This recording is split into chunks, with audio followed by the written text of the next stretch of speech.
Yon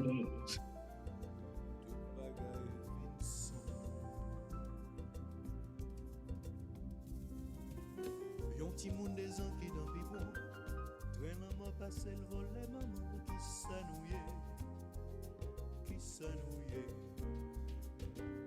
Yon sel koute l'oreille, ma pou tombe, kay pran di fe, qui s'anouye.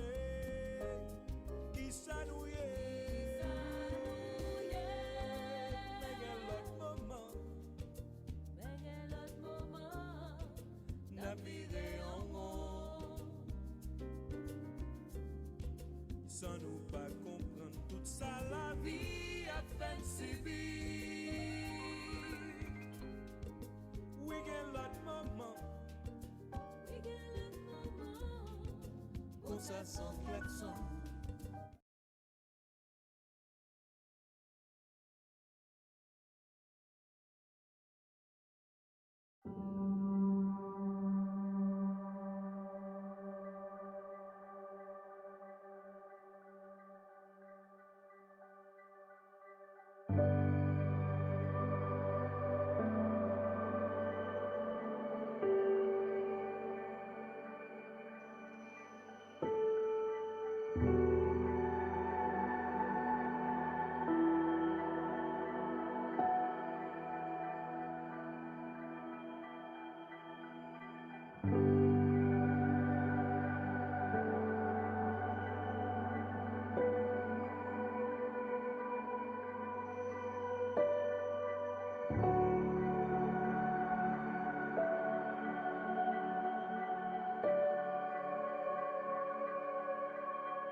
Aïe bobo, le m'a monté choual moi, gen moun ka kriye. Le m'a monté choual moi, gen moun ka kriye. Le m'a monté choual moi, gen moun ka kriye. Le m'a monté choual moi, gen moun ka kriye. La Renaissance d'Haïti, c'est un appel pour l'humanité. Une demande que l'homme soit traité comme un homme. Et cela ne coûtera rien et a beaucoup plus de valeur que toutes les richesses au monde. Oui, effectivement, le traitement des esclaves, c'est un crime contre l'humanité.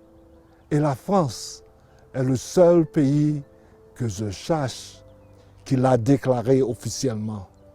En conséquence, il faudra un sincère engagement, investissement et contribution de tous les membres des Nations Unies à cette Renaissance. C'est-à-dire que Haïti doit être libéré de toutes ces chaînes employées depuis sa naissance en 1804. Car on observe les résultats aujourd'hui. Un Haïti sans sécurité, sans gouvernement, sans justice, sans route, sans agriculture, sans école, sans électricité, avec une population de 11 millions, sans espoir.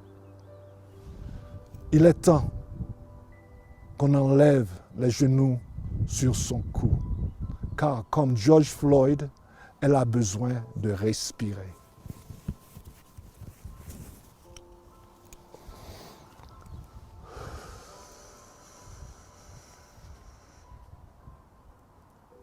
La grande question aujourd'hui, qu'est-ce qu'il faudra faire? Toutes les cartes sont sous la table. Il suffit que ceux qui les possèdent jouent vers cet objectif de renaissance. Pour la sécurité, il faudra seulement le contrôle de tous les groupes armés. Ceci n'est pas du tout impossible. Pour citer que ceci, après le génocide de 1994, le Rwanda a pu rétablir la sécurité. Et aujourd'hui, ce pays a un gouvernement bien efficace qui s'occupe du développement durable de jour en jour. Les Nations Unies sont interpellées à établir un protectorat sur Haïti. Non seulement Haïti est éligible pour y être sur un protectorat qui doit être mis en place par le Conseil de sécurité des Nations Unies, ils doivent le faire selon ses propres critères pour protéger la population haïtienne. Ils sont déjà en retard car les victimes se multiplient de jour en jour. Qu'est-ce qu'il faudra? Il faudra subir encore un autre million de génocides ou plus? Tous les invités, les Haïtiens, les diasporas haïtiennes et tous les amis d'Haïti qui la soutiennent. On vous demande à consentir afin de parvenir à cet objectif de la renaissance d'Haïti. On peut envoyer un email à admin@haitirené.com. Haïti est membre fondateur des Nations Unies après tout. Le premier ambassadeur d'Haïti aux Nations Unies, Émile Saint-Lô, c'était lui qui était bien responsable pour les déclarations des droits de l'homme sur la terre. C'est lui qui était le porte-parole. Oui, on se trouve sur la tombe de notre patriarche, Toussaint Louverture. Et bien que ses os soient dispersés sous nos pieds, il crie encore pour la liberté d'Haïti, ainsi que les 11 millions haïtiens. Je sais que c'est fort possible que je ne verrai pas cette liberté avec vous, mais je sais ce jour viendra. Et ce jour-là, on pourra tous crier ensemble, comme l'a dit Martin Luther King, « Enfin la liberté, enfin la liberté. » Enfin, merci Dieu pour la liberté des Haïtiens. Les mamans te choual moins, gay moun ka crier. Les mamans te choual moins, gay moun ka crier. Les mamans te choual moins, gay moun ka crier. Les mamans te choual moins, gay moun ka crier. Haïti pour toutes, Haïti pour tous, Haïti toujours.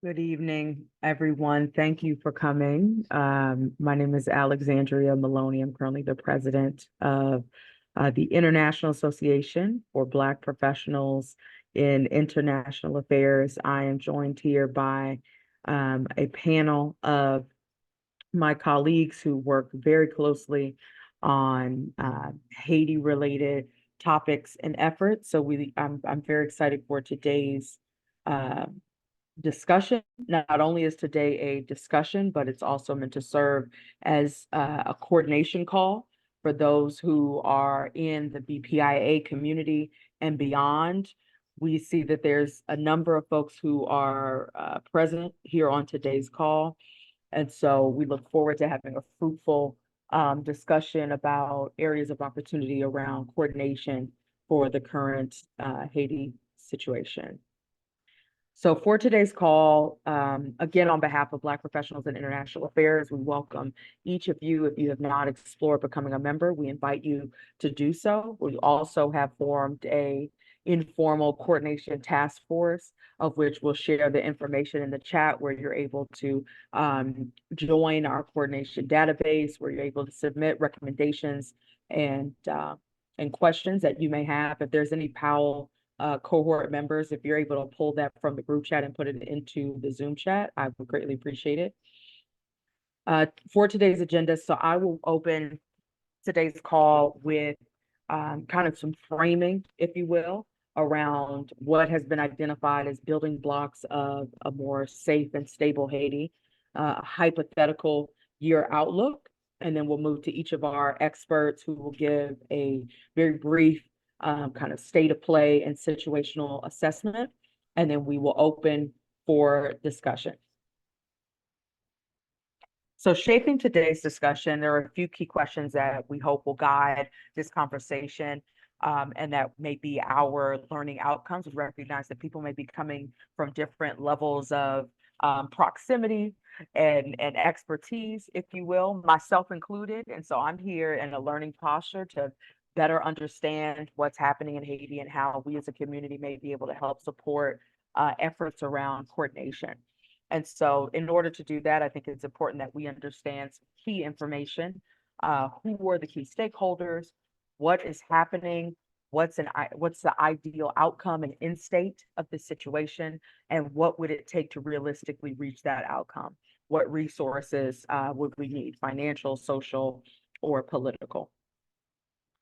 And so while we recognize that there may be factors that go into building a safe and a stable nation, these were some key identified elements. So for those who are on the call that may be representing different entities, public sector, private sector, corporate, from Congress, State Department, USAID, civil society, Haitians that are on the ground, Haitian diaspora abroad, we hope that with this diagram, you may have an idea of where there may be some opportunities for engagement that you may be interested in exploring or supporting. And so at the base of this formation, you'll see that the first block is addressing the humanitarian and security crisis that's currently happening. So those identified needs include contact, identification, and awareness of existing or prospective security and humanitarian partners, right? So whether that's from our agency partners, State Department, USAID, international, multinational partners that represent those entities, we would like to explore more about what areas of opportunities may look like for that particular pillar. The next one, before we get to any of these other pillars or layers, right, addressing the humanitarian and security crisis has to be the fundamental layer, because it doesn't seem to be possible that we can be able to reach these other elements without addressing that first. So next, you'll see we have the economic, public health, and infrastructure development. So business development, socialization opportunities, whether that's in mining, textile, tech, agriculture, pharmaceutical, energy, water, auditing, tourism. Next is the reinstitution of the Congress. So that currently is non-existent. So the need identified there is civic and governing training for candidates, for example, curriculum development, a secure website for nominations to be collected, and for information to be shared on that process. And then the next two, so congressional and presidential campaigning, as well as legitimate and electoral processes. And so those come with the typical electoral needs, whether that's, again, having a secure web page to be able to disseminate information publicly, coalition coordination, a headquarters for the canvassers, just traditional campaigning needs. And then lastly, capable and equipped leadership. So those identified needs include training, coaching, governance development, capacity development, strategy.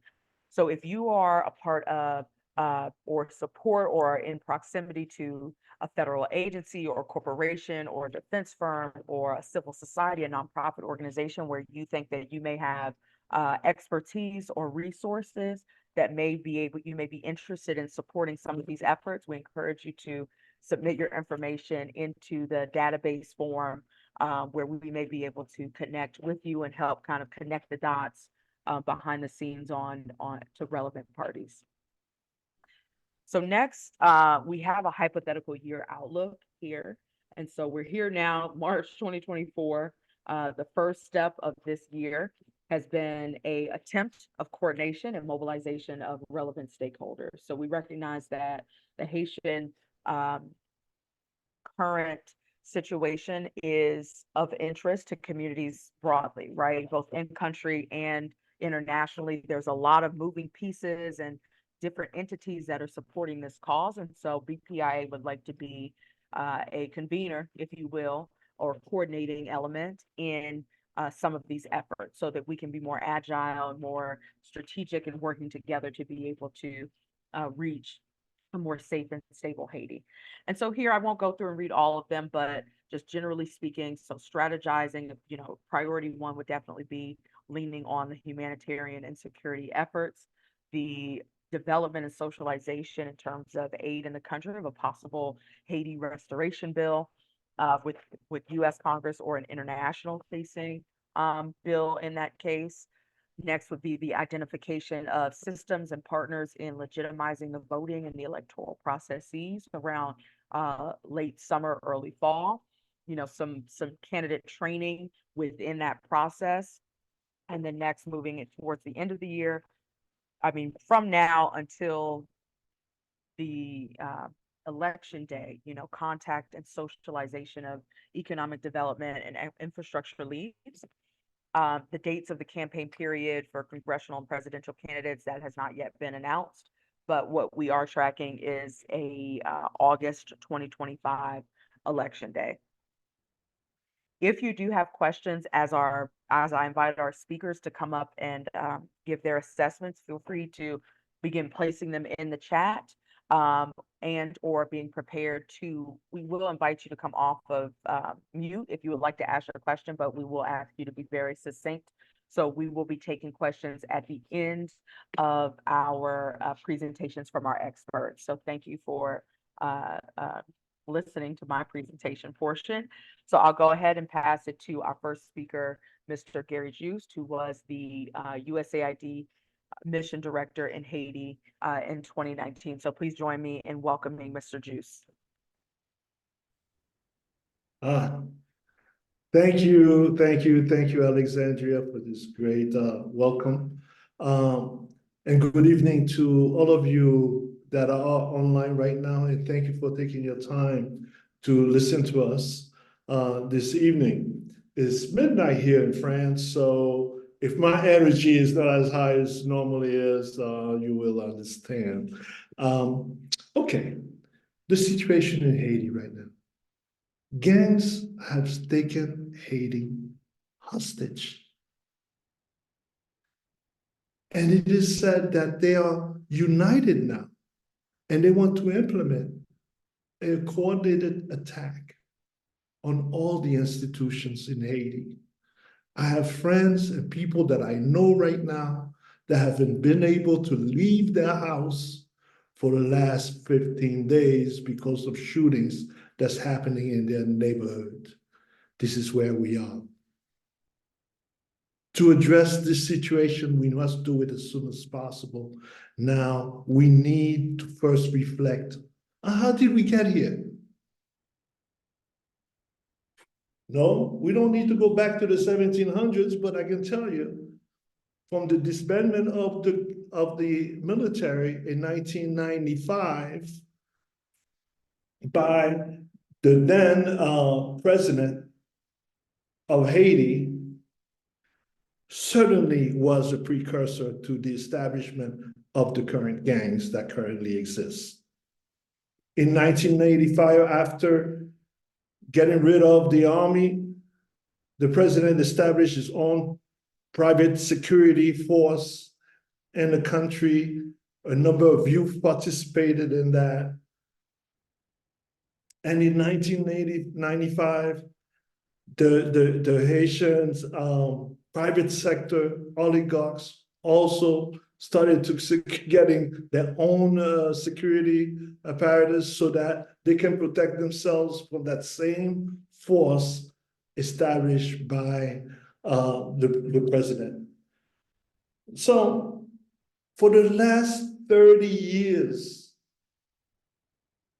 we've been in this crisis because elected officials have their own security guards and so on.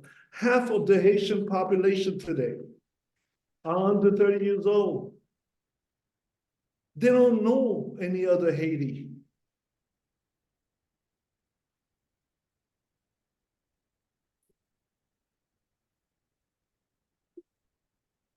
It's the tragedy. However, how I stated it in the video, security can be established with the command and control of all these armed groups. There are plenty of security interventions, mechanisms that can be employed by those who have the influence and the will and the interest to do so. BPIA has laid out a plan tonight. I hope you guys have paid attention to it. We'll pay attention to it so that we can move strategically in trying to address the security situation. In many circles, I continue to hear that the problems in Haiti are the results of the past international interventions and the United States in particular. While there's some truth to that, there are a number of Haitian people on the ground and in the diaspora, myself included, that can do a lot more for Haiti. Tonight, I'm focusing on the latter. If there's going to be some horseman that is going to save Haiti, it's going to be the Haitians that are mounted on that horse.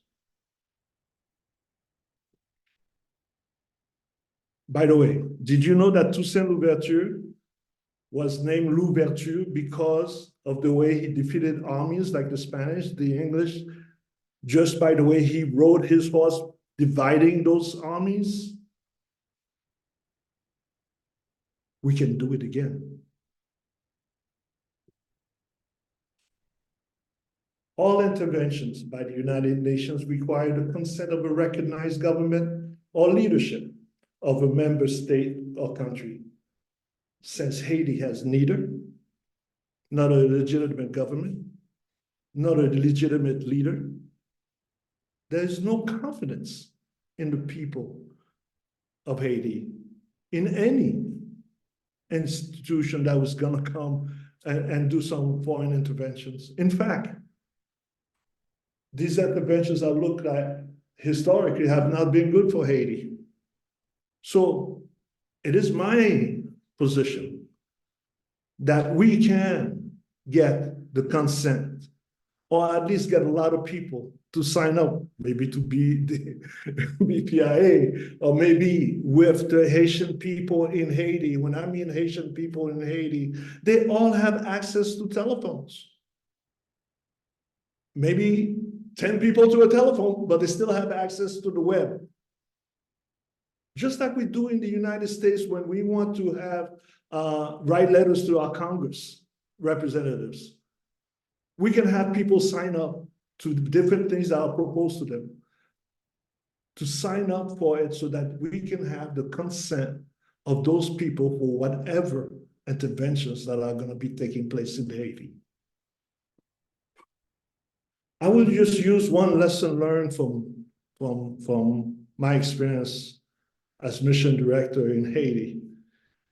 We were invited to go to the border to observe how, border of the Dominican Republic and Haiti, to observe how trade was being tasted, how we can improve trade between Haiti and the Dominican Republic. As we stepped on the side of the Haitian border side, I saw many trucks go by without being inspected. And some of the people that were just pulling those wheelbarrow-like things full of Dominican products, they were the ones that were getting inspected. I didn't get it. I wanted to do something about it then. We talked to the people of the government on how to do that. They said, oh, we need more cameras. But more cameras would not be doing this.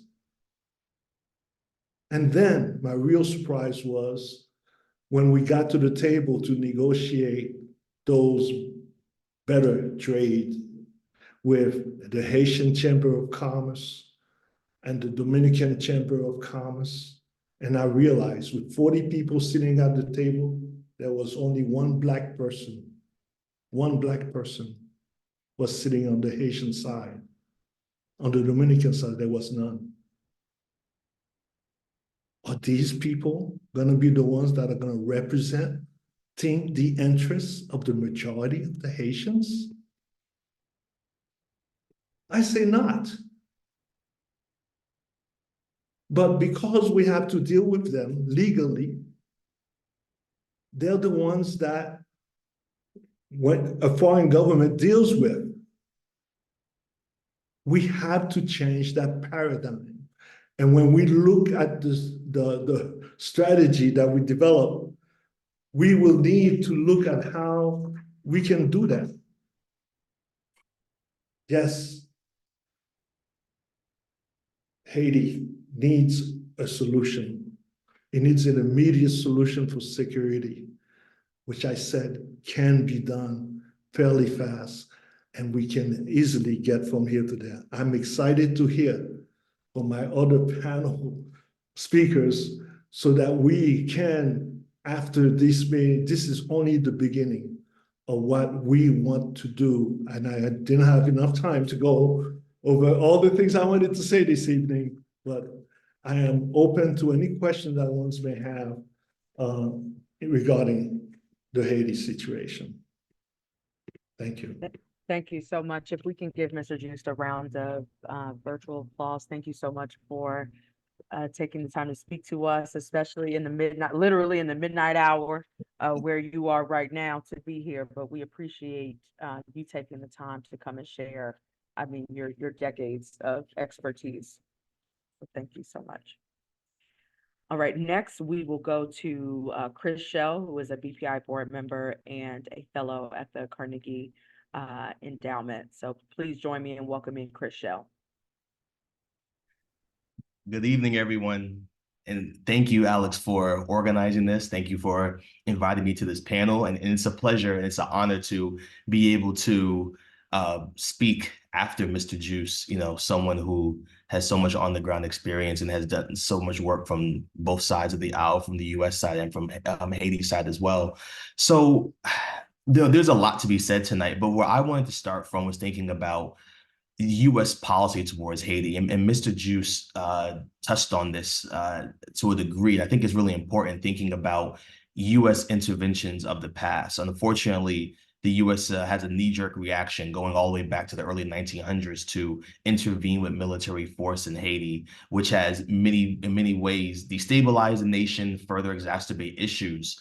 And I think that there needs to be a serious rethink. So right now, just I guess to give a really quick overview, what we see, the UN Security Council voted and approved for a multinational force that the US essentially approved and is going to back. Kenya right now is heading that force. The US has given about $200 million in financial assistance for this multinational security force to Haiti. And that's something that I'm thinking about right now when we talk about U.S. policy. I'm obviously security needs to be restored, as Alex mentioned earlier. That's kind of like on Maslow's hierarchy of needs, that there needs to be basic security if we're even going to have elections or going to even restore some level of law and order to be able to have a functioning society. That's necessary. But I'm just thinking about it from the angle of it's been done before, and would a security intervention in some way kind of keep those in power who are not representing the Haitian people? And I think we're at a really interesting inflection point here where we have, from the US side, we have more Black people, people of African descent, more people of Haitian origin who are in the US foreign policy apparatus, which this creates for us an interesting moment in which we can try to craft policy towards Haiti that is more inclusive and isn't just coming from, as Mr. Juste talked about, just white people who are very detached from what Haiti means for the Black world, for people of African descent, and just what even Haitians envision for themselves. And a couple of other things I think I'd like to mention as we talk about, as we think through what can be done to set Haiti on the correction course. We also need smart monetary policy. And I know like right now, after we see the surge in gang violence, there's been much conversation about, okay, we need to expedite this the security mission. But with that being done, there also needs to be very smart monetary policy. I know Aristide, and forgive me if I'm mispronouncing his name, I know he demanded back in the early 2000s that France restitute $21 billion to the Haitian people. I think that this also needs to be a part of the conversation. You know, I personally, politically, am for reparations for Black people in the United States. I support what CARICOM is doing. CARICOM even has their own initiative.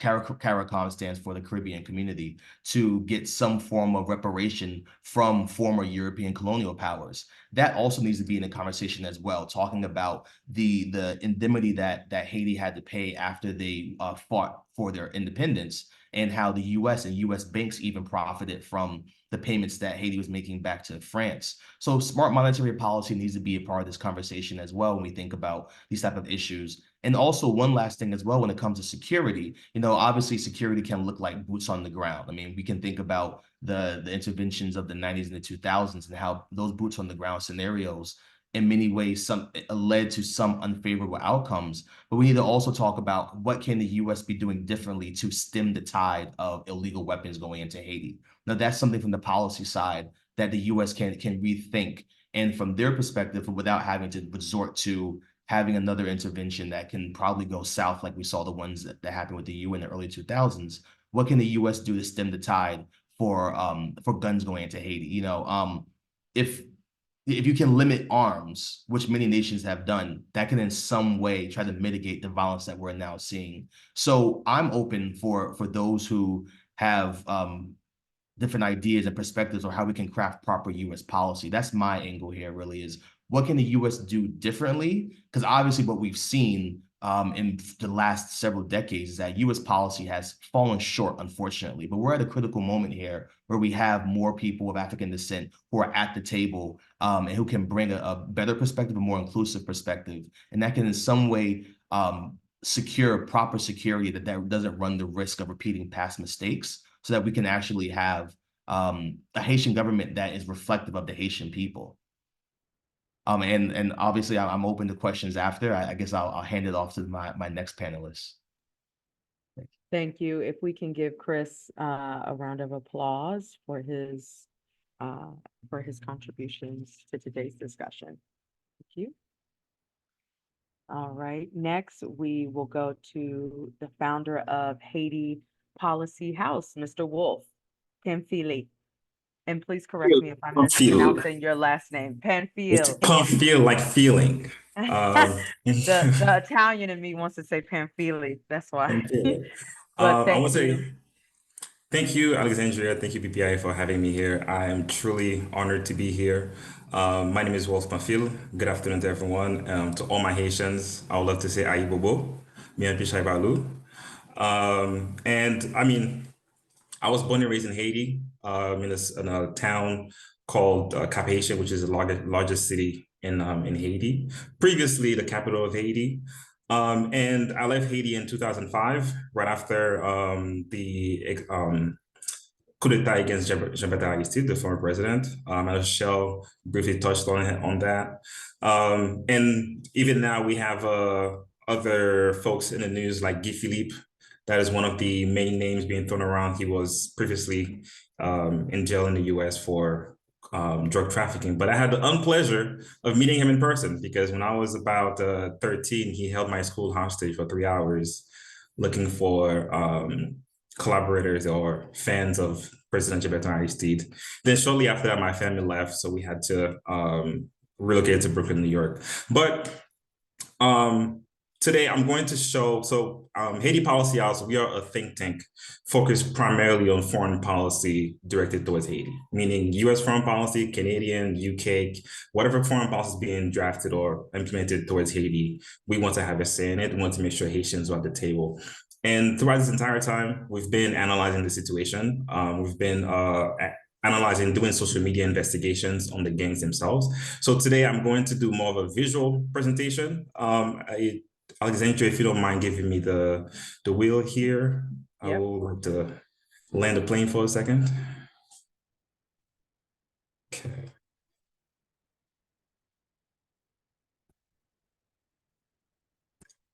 Koala. All right, so since the beginning of the a week and a half ago, when the issue bubbled over, I mean, it's been going on in Haiti for the past 3 years, but the international community really started paying attention last week. So the circles you see here are major gang territories.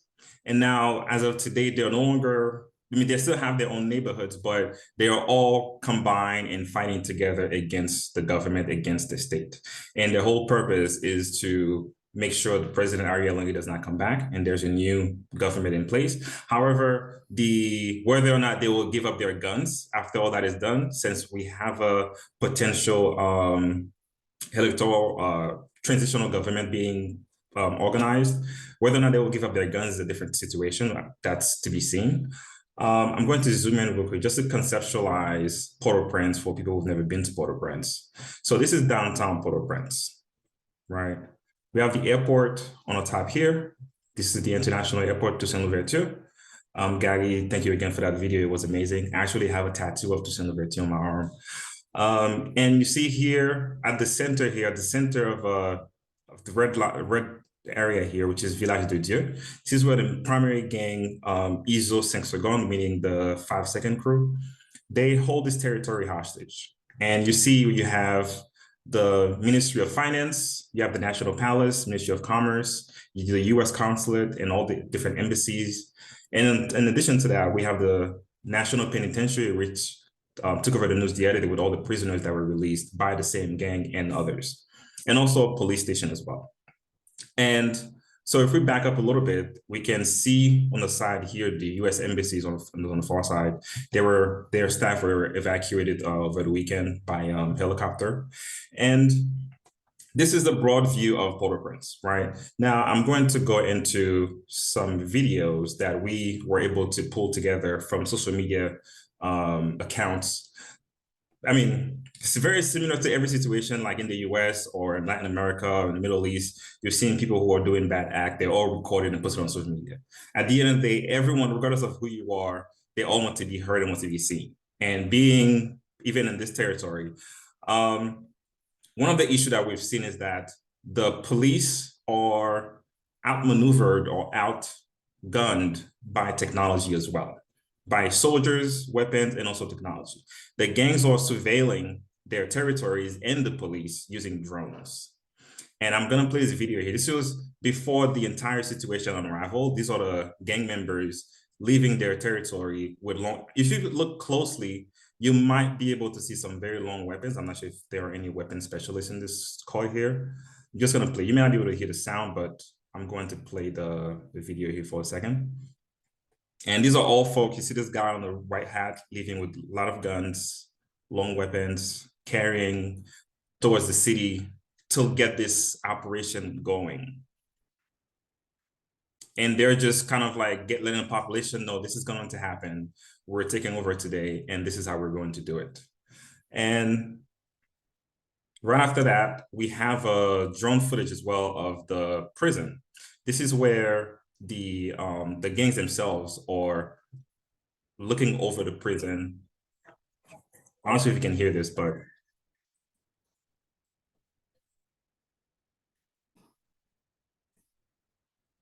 this is the view of in front of the prison. You can see the police cars. Then he's going to pan into the prison itself to see if there are any police officers in there. Now, the police themselves, they don't have any drones at the moment. So therefore, they're blind to this. So if there's any tactics that they may be doing inside of the prison is moot because they can see them from a mile away. This is right over the prison.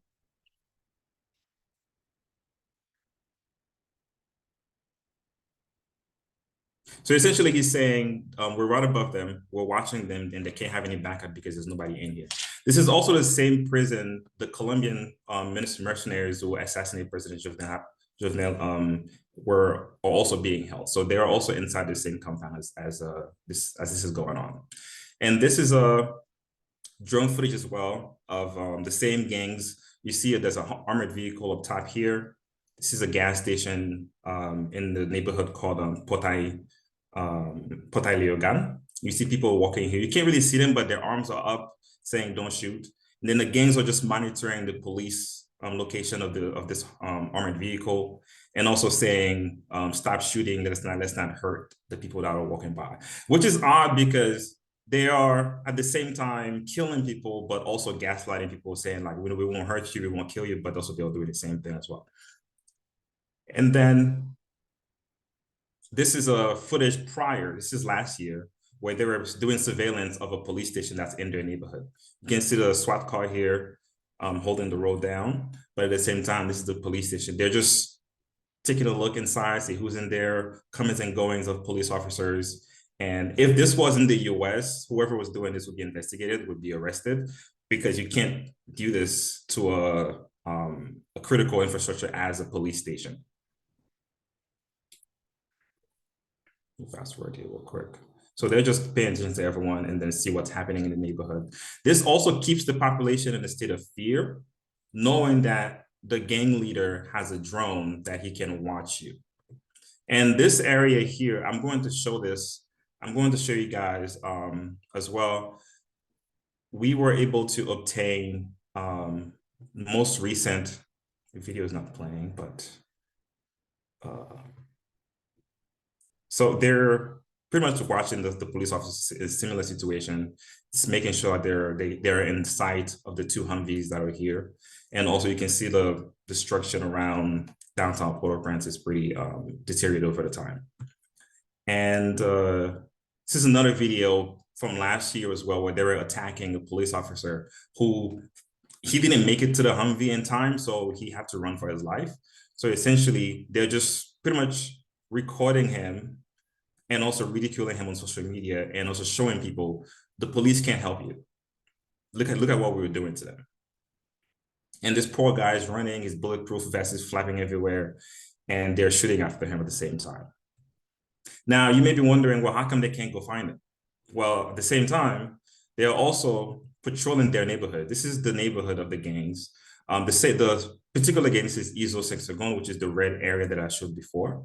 And they're doing nightly patrol using drones of their neighborhood, making sure no one is coming, no one is leaving, no police, and no police activity, and also ensuring that people know that, and also posting these videos on TikTok. So we obtained all of these videos on TikTok.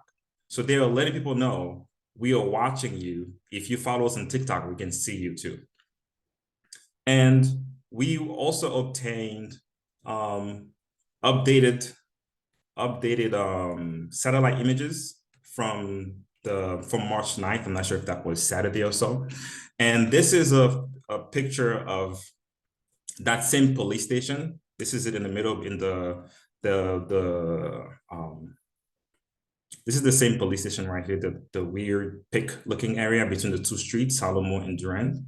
This was last year, and you can see how busy it was. And this was on Saturday. And you see the police station is empty, and this whole area is empty. This is also about less than a mile away from the main gang area. I mean, it's like across the street from them. And at the same time, you can see on the top right, on the top right here, you see the houses here, and then you see the level of destruction between last year and this year. And this was another territory. You can see the level of destruction between last year as well and last Saturday. Now, there's no proof that all this destruction happened last weekend, but at least the neighborhoods are deteriorating over time. And you can see we have proof of that. And these are all satellite images obtained by Haiti Policy House. You probably won't find them anywhere else, but that's our main focus, is prioritizing Haiti and making sure that we get the best information as recent as possible all the time.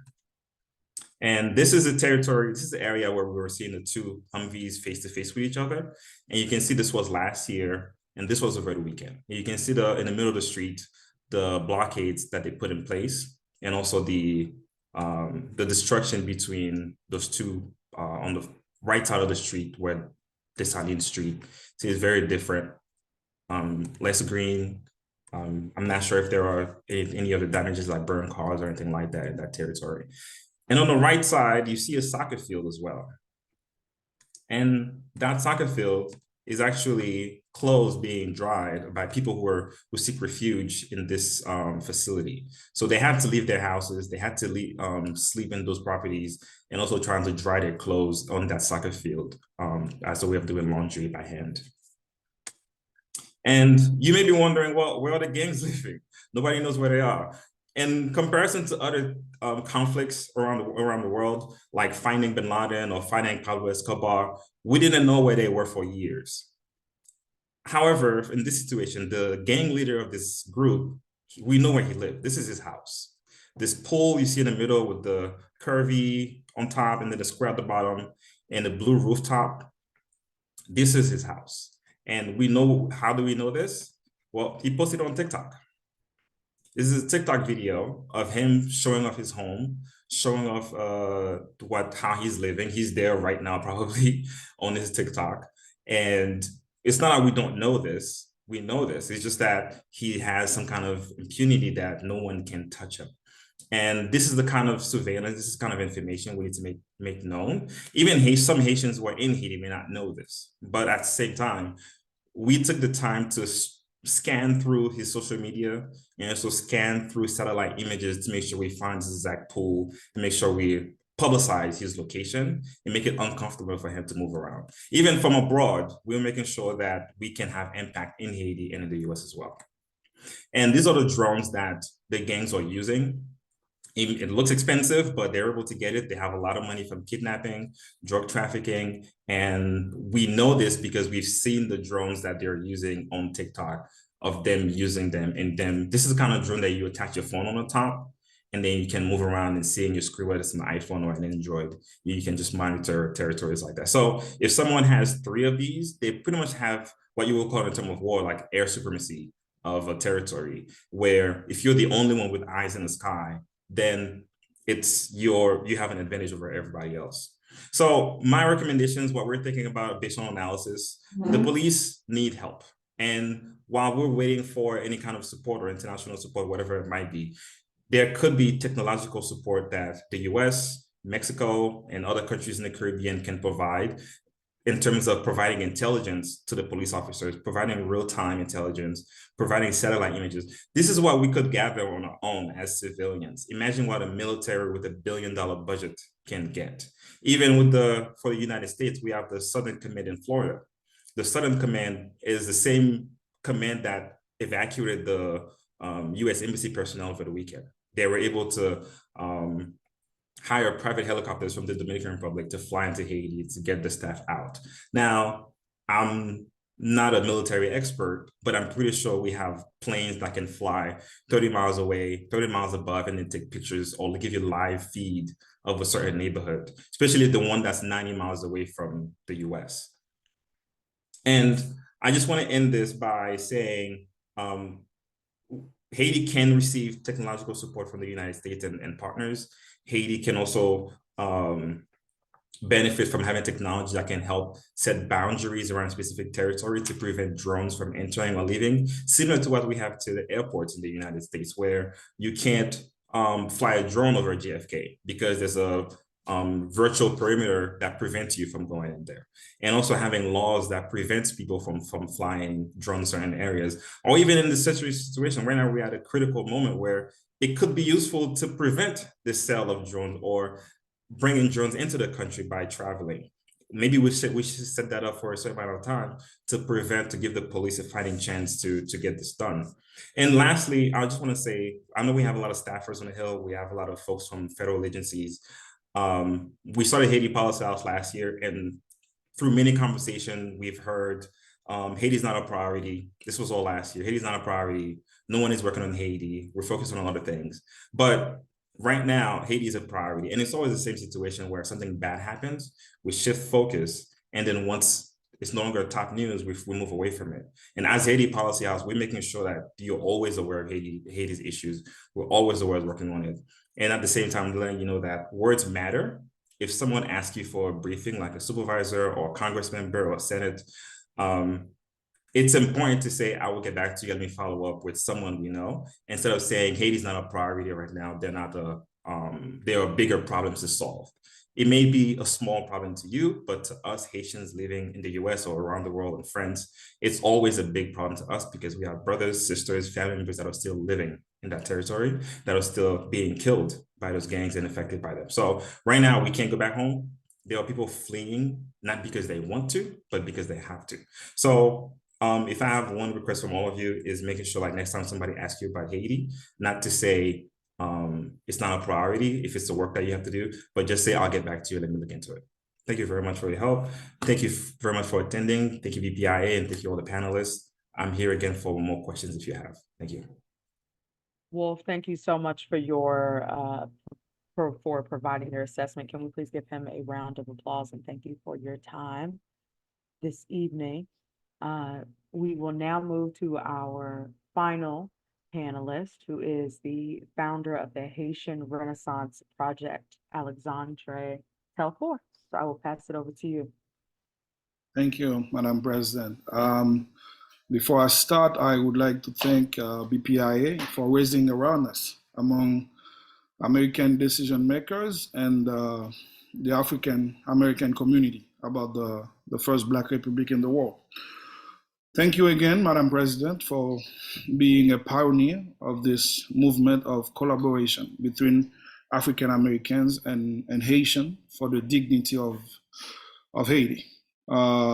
Let's say it's a momentum that has seized since the end of the American occupation of Haiti at the beginning of the last century. Haiti owes you a proud debt, like Charles Summer, John Brown. Thank you. Thanks to all the other experts, Gary, Chris, and Wolf, Pamphile, guys, you did an amazing job, and I will try to be at your level. So I willingly join in this beautiful exercise, which gives voice to Haiti, which is the Haiti which is reborn from its ashes, and above all, to try to answer this question, which interests lovers of freedom who want to understand what is happening now in Haiti, to help at any level they can. This is why to this question, which can have hundreds of answers, I will choose to give 10 exact answers. Among them, I will give 5 easily observable answers, which you will hear in the news, you see in television, and 5 others which are not easily observable and which are decisive, according to my point of observation, in the future of our nation. What is happening in Haiti? It is a chaos in a failed state. That is to say, the political and economic systems are so weak that the state, the government, cannot, let's say, no longer in control. You know it, there's no constitutional order, no political agreement in force, 0 elected officials, no legitimate government. You know it too, the political class is either sanctioned by Canada, USA, or the United Nations, or they are in contravention with Haitian justice. You know, the political parties are incapable of preparing the next generation of leaders. And one of the bad things we have too is like the civil society, which is distorting itself by wanting to replace the politicians instead of being the watchdogs. Secondly, it is a social upheaval in an extremely poor society. There is a humanitarian emergency. People are starving. The basic social services are non-existent. We have a torn society, a failing social system, and people are scared. You know it, we have now a massive legal and illegal migration. And the future for every young Haitian is now elsewhere. It is too an economic disaster. It is too an acute security crisis, as you saw it with the presentation of Wolf Pamphile. Gangs occupy 80% of the territory of the metropolitan area. And it seems they free themselves from politician influence, break prison to recruit more soldiers, and they fight now to take the power. In face, we have a politicized national police force, under-equipped and less popular. This is what we say it's a favorable breeding ground for transnational crime.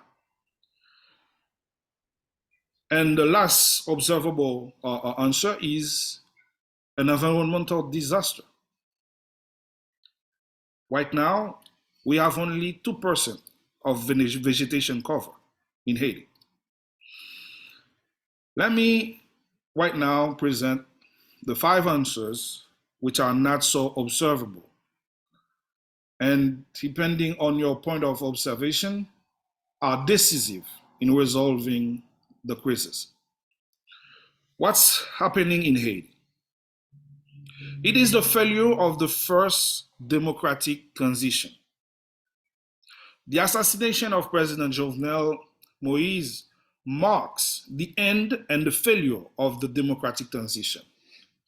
Let's call it the first one, from 1991 to 2021, which has to guarantee stability, progress, state of law, peace, avoiding coups, coup d'etat, intervention by armed forces in the political life of the nation. It is the exhaustion of a national political doctrine. What is that? The power to those who can best defend it and hold it by all means. There is no constitutional mandate, constitutional terms.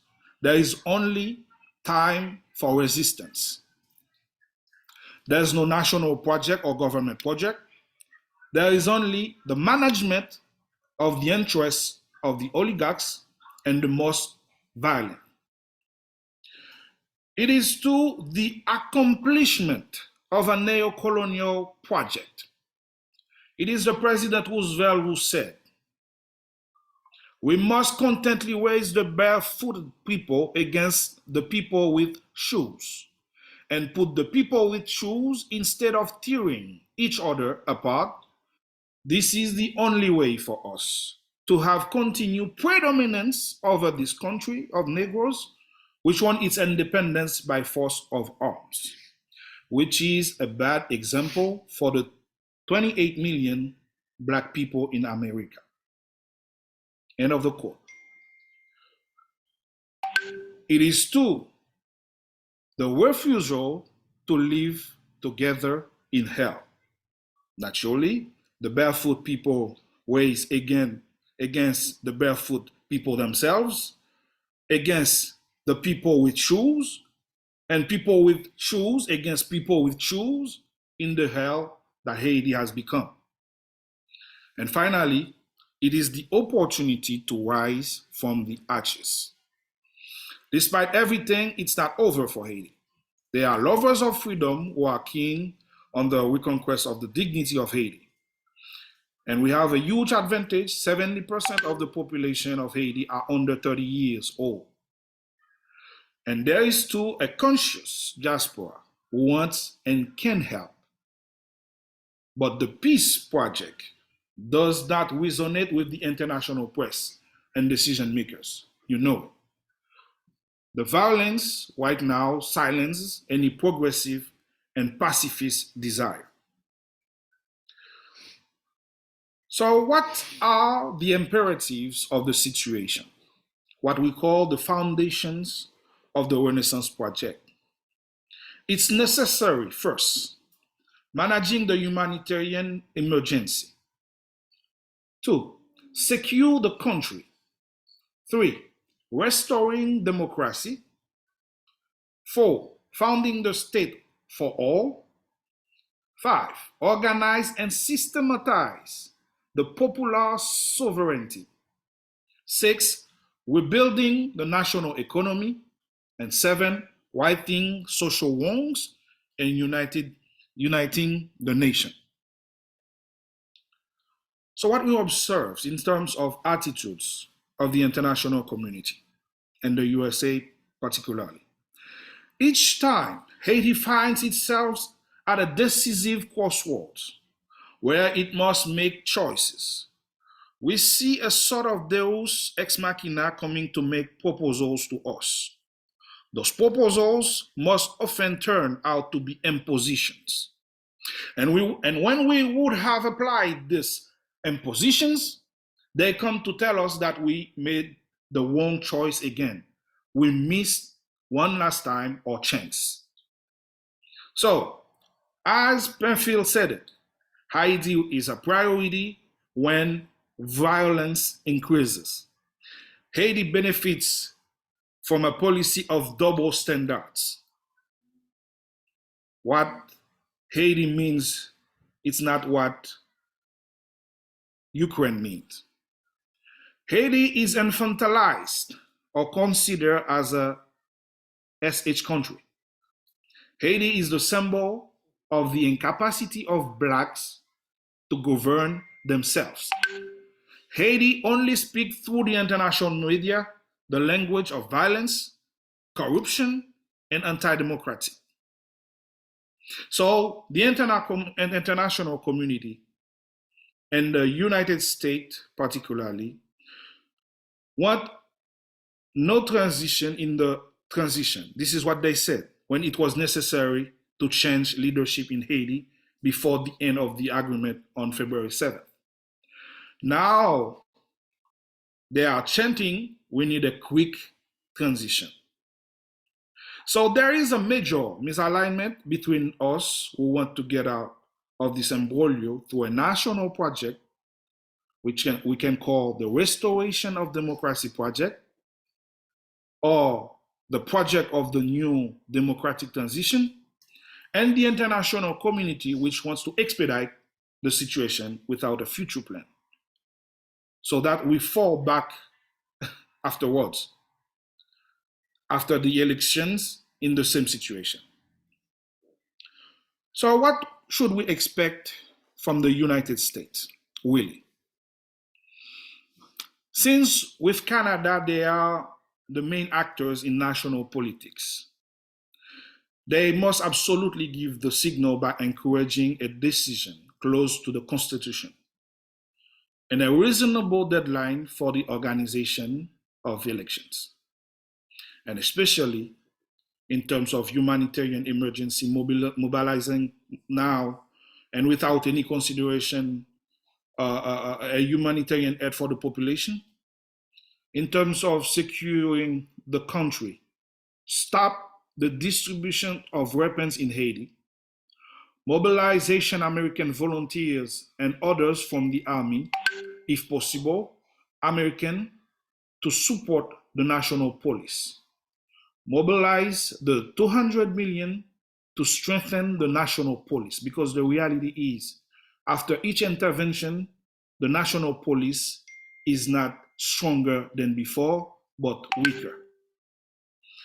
In terms of restoring democracy, since Judge Tripton authorized the humanitarian power program, it must be add a scholarship component for the people who come here, so they can study, have a professional programs to study and come back in Haiti with something in hands. 2, the Congress and the Senate must adopt what we call the Haitian Democratic Restoration Act to support this new transition project over the next 15 years in Haiti. And thirdly, the Congress and the Senate must adopt a Hope 3. They adopt already a Hope 1, Hope 2. Right now, we need a Hope 3 to help with the recovery in economy. To conclude, I will say, we do not have time, and let us be aware that we must win this first quarter of a century by providing stability, democracy, economic modernization, state reform for the good future, challenges of the 21st century, unfortunately. So we will not come out alone, as Gary said, but we need other forms of partnership, and the basis of national rebirth is not violence, kidnapping, chaos, nonchalance, hypocrisy, racism, gangsterism that must be solved, but justice, peace, competence, systematization, and organization of the popular sovereignty. Thank you very much. Thank you, Alexandre. If we can join in thanking Alexandre for his remarks and his assessment. Thank you, everyone. So before we move into the Q&A section of the discussion section, I want to make a few quick remarks and a few points. First, can we thank all of our speakers again for taking the time?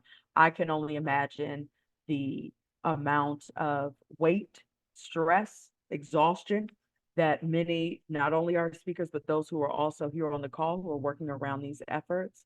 And that takes something deep within each of them to be able to come here and speak to us today as a community. The second thing that I want to say is, because I see there's a lot of activity in the chat, and activity is good, thought is good, ideation and recommendations and observations. I want to remind each of us, we don't all have the answers. No one here has all of the answers, not myself, not any one of these individual speakers.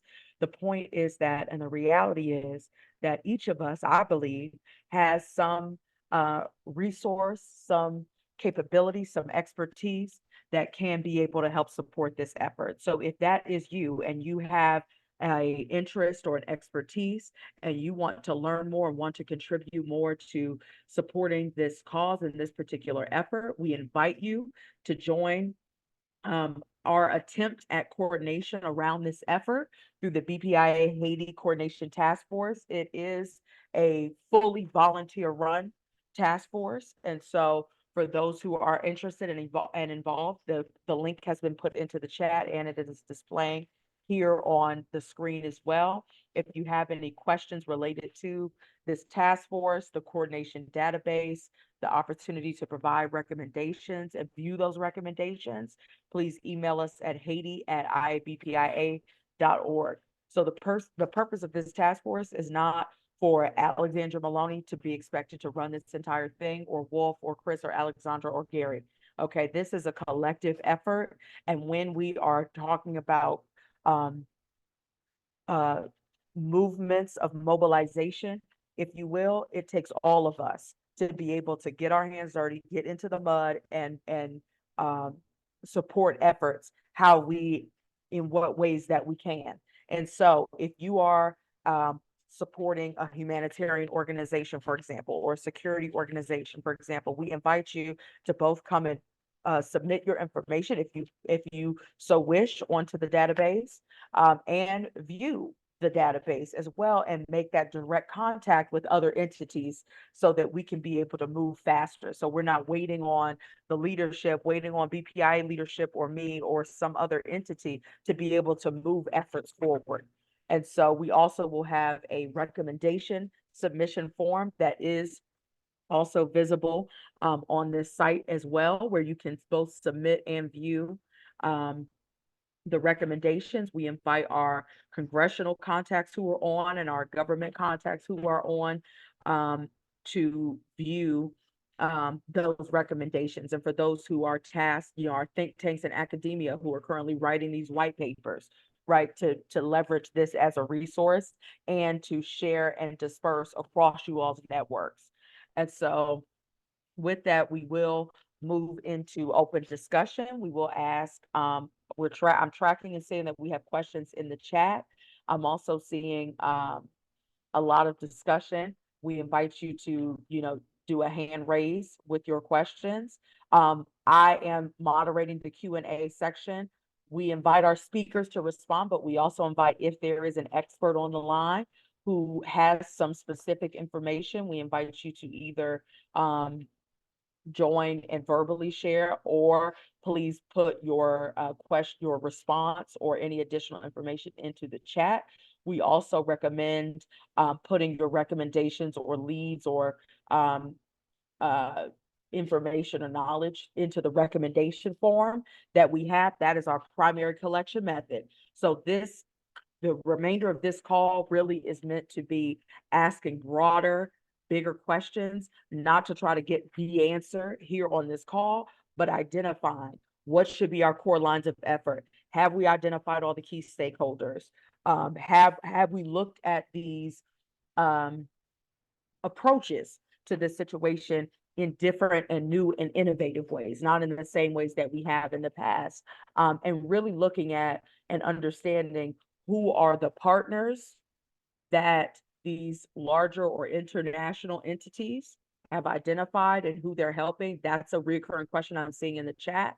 If someone has some insight on that, we welcome you to, use your hand raise and provide us with that insight. But again, the main source of collection for recommendations, for questions, for anything that you would like to be included and kind of documented, we need that submitted through the task force. Lastly, I want to raise up that there is a petition that has been circulated widely across the BPIA community. You all, those who are in, who have signed up for the BPIA newsletter, you'll be getting an email later today. And it's also located on the task force site. So the first question that we'll have will come from BPI board member Michelle Washington. And again, for the speakers who were on, if you would like to answer or respond to a question, I'm going to ask that you use the raise hand function so that I call on you. Please, to both the individuals asking the questions and our speakers, out of respect so that individuals can be able to participate, I'm going to ask for 2-minute maximum responses. And in the interest of time, I myself will chime in to tell us that we will need to take that either into the chat or submit it through the task force. So thank you in advance for your understanding of that, as we have a robust audience here and a robust discussion to be had. And so with that, Michelle, I will pass it over to you for your question. Thank you, Madam President. First of all, I want to just say you are amazing. I'm so happy that you've put this conversation together. It's a conversation that needed to happen. I'm also very grateful for the thought leaders and the speakers tonight who shared their very different perspectives, all of which I think added more value to this conversation.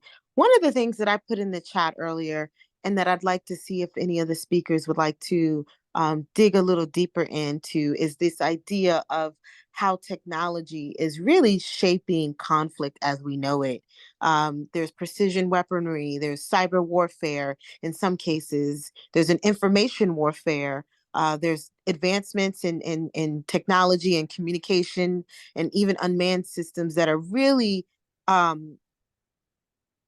adding to the complexity of how to deal with these sorts of conflicts. So I was hoping if one of the speakers could speak to just this idea of how technology is shaping conflict as we know it.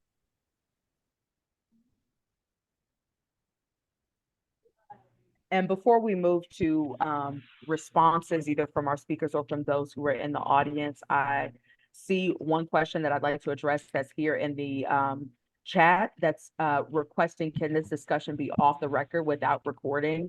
Unfortunately for this first discussion, this is recorded. We're broadcasting live. The live stream is on. So this is on the record and for public consumption, and the recording will be shared. However, it can be an opportunity if you would like to help us in coordinating an off-the-record discussion. If you email Haiti at ibpia.org, we're happy to work together to try to organize an off the record conversation. Thank you very much. I also want to observe, as I wait to see if any of the speakers would like to respond to that particular question, that there are some individuals who I see on and recognize who are security professionals and professionals across the law enforcement and Department of Defense landscape. So I welcome you all to also, chime into the discussion as well. Let me open my screen here wider. I want to touch on that first real quick. Yes. Technology in Haiti itself, it's still the technology that the gangs are using, still very low tech, drones and handheld radios to communicate with each other. The other thing is, one thing we have to realize is that the leader of the gang, which is his name is Barbecue, and he's a 14-year veteran of the police force. So he knows the police tactic, and he's training these guys to be as efficient as the training he received for the last 14 years. So it's not a coincidence that they all were able to pull together and do this. And as far as the technology, it's important to see how small things have big impacts.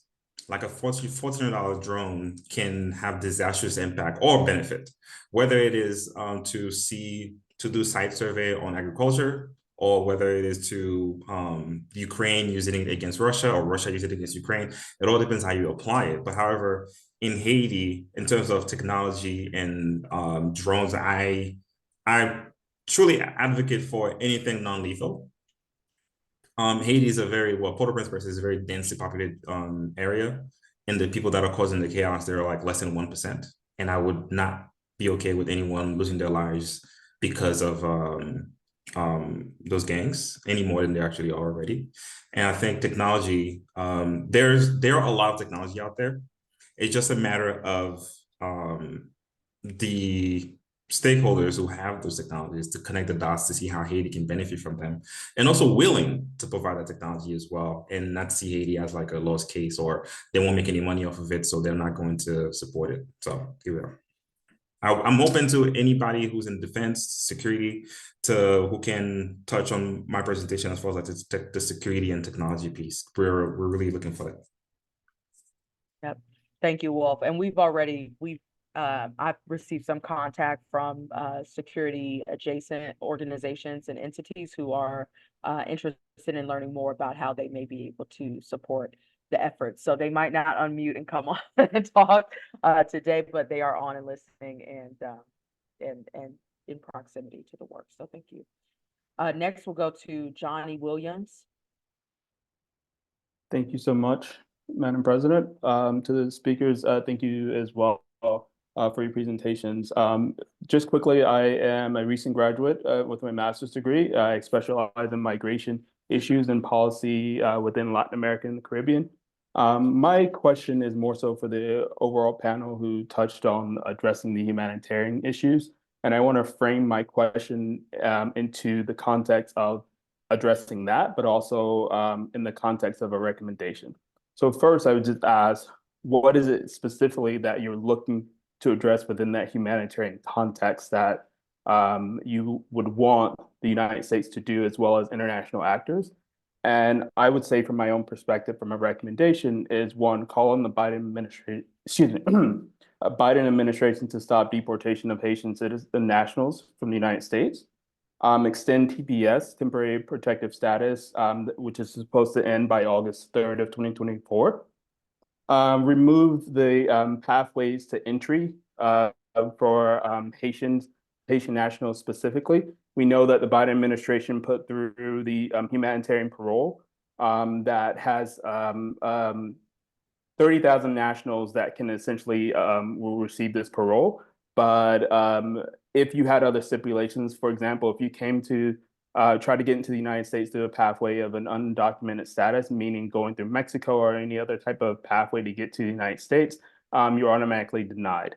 So expanding that or limiting that specific barrier would be a great option. And then lastly, I would say, as a recommendation, is as one of the panelists mentioned, is to treat Haitians similar to Ukrainians. And while it's not to knock down what's happening in Ukraine and all the other events that are unfolding in the context of humanitarian issues, when you think about Haitians and as well as other brown populations and the context of U.S. foreign policy and migration issues, Black and brown people are always put at the bottom. And I think that's something you have to put in the context of how do we address those specific issues. You make sure that we extend the same rights and policies to all individual groups, not just people based off the color of their skin.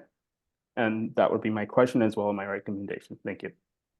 Thank you so much, Johnny. And if we can make sure that you submit all of those into the recommendation form on our website, I want to make sure that we have that collected. Thank you very much. Mr. Juste, I think I saw a hand raised from from you, or was that a clap or both?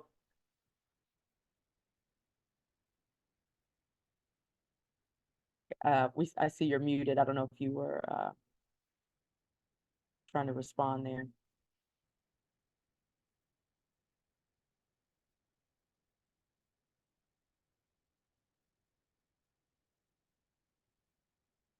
Alrighty. Here we go. There we go. There we go. Mhm. In looking at the question, these questions are very complicated in the sense that on the ground in Haiti, you don't have any working institutions. And so therefore, I'm talking about government-wise. In fact, when you're responding, whether it's humanitarian, when you're talking about using technology,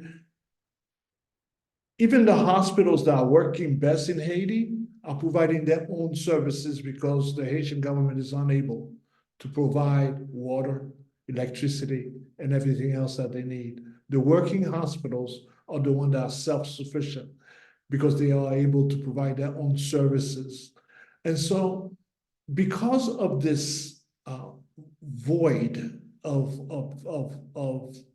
people in the institutions, and the ones that are there are very corrupt because it's been years they've been doing the same thing. So unless you address through take a strategic approach where you're gonna address all of those things, strengthen everything along the way as you are carrying out any activity, whether it's humanitarian or else, that it strengthens the institutions that are providing services to the Haitians population.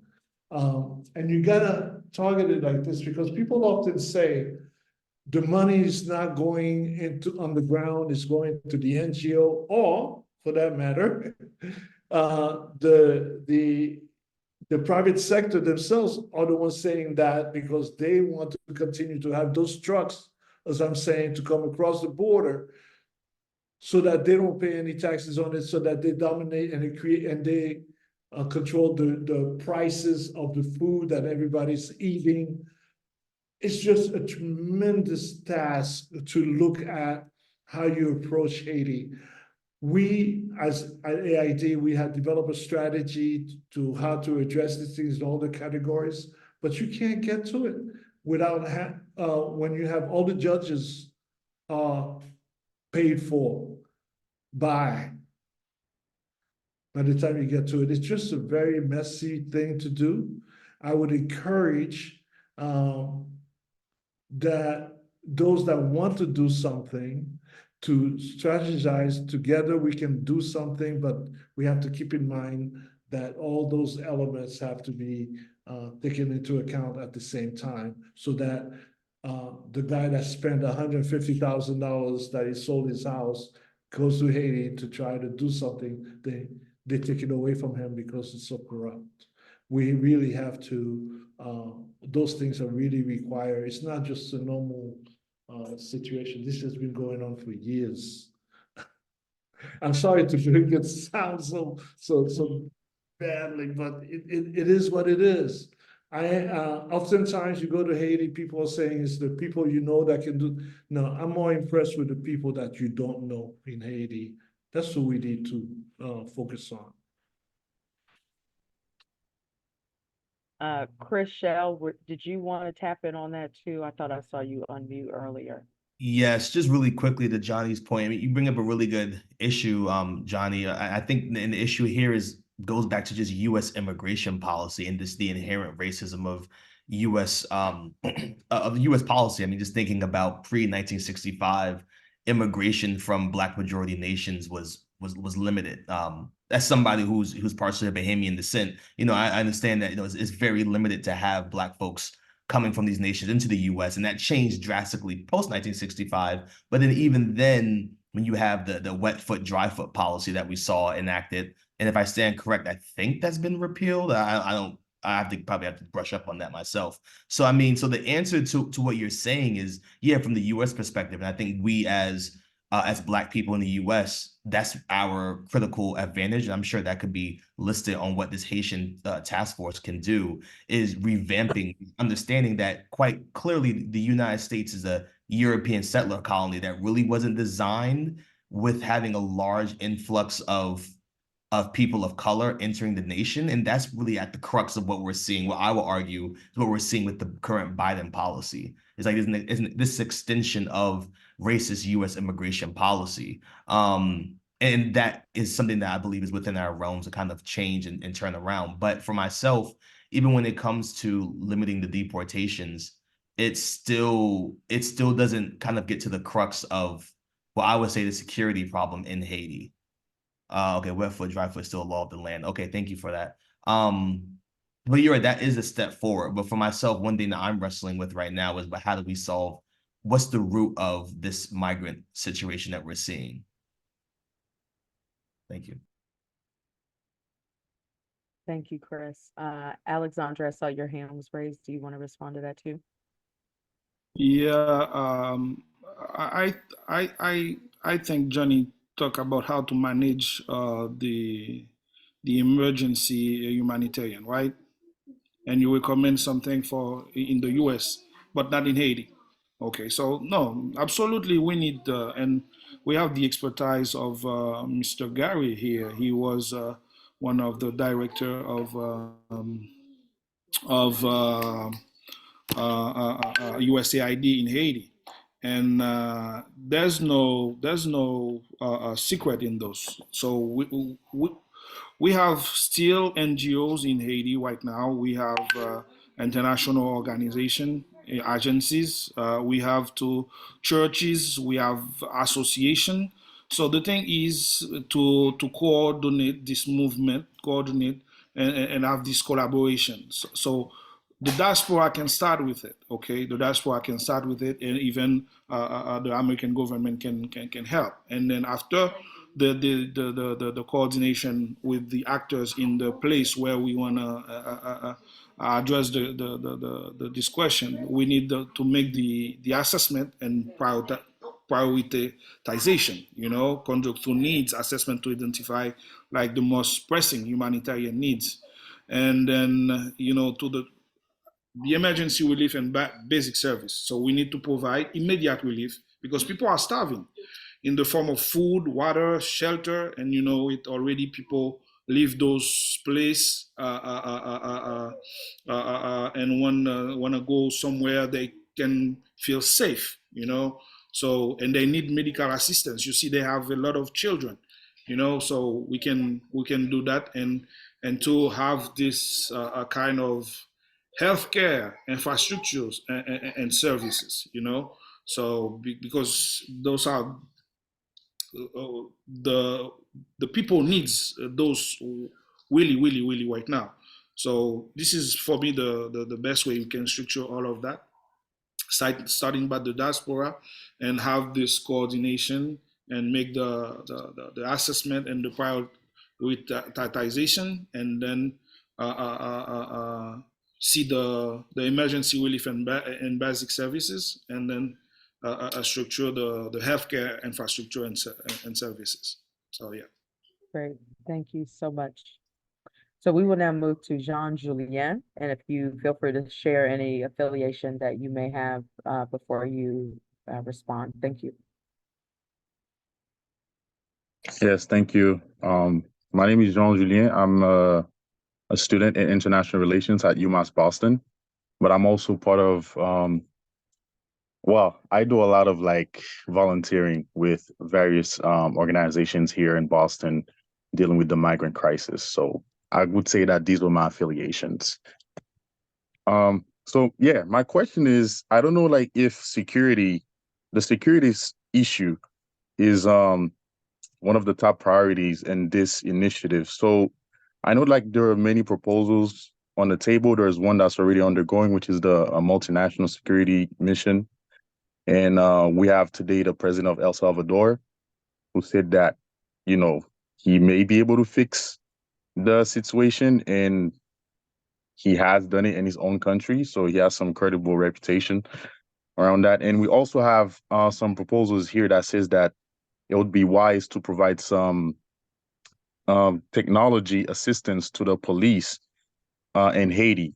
And I think most of you know that the Haitian police is compromised. And I don't know if that will be like a viable solution, really. So, how are we going to deal with the security crisis? Because the situation is really complex. We have a lot of young people that are in those gangs that necessarily do not want to join the gangs, but they have to be part of it anyways because they have no other choices. So, is there going to be any proposals to approach this with a like systems thinking approach to see how like we can kind of like delineate the bad apples from the ones that we can save and reintroduce in society and stuff like that? And do you guys think out of these three, you know, proposals here, like which one would be the best for Haiti? Does the multinational security is the best for Haiti? Should we look into what the president of El Salvador said, or is providing like technology assistance and try to reinforce the national police the best solution?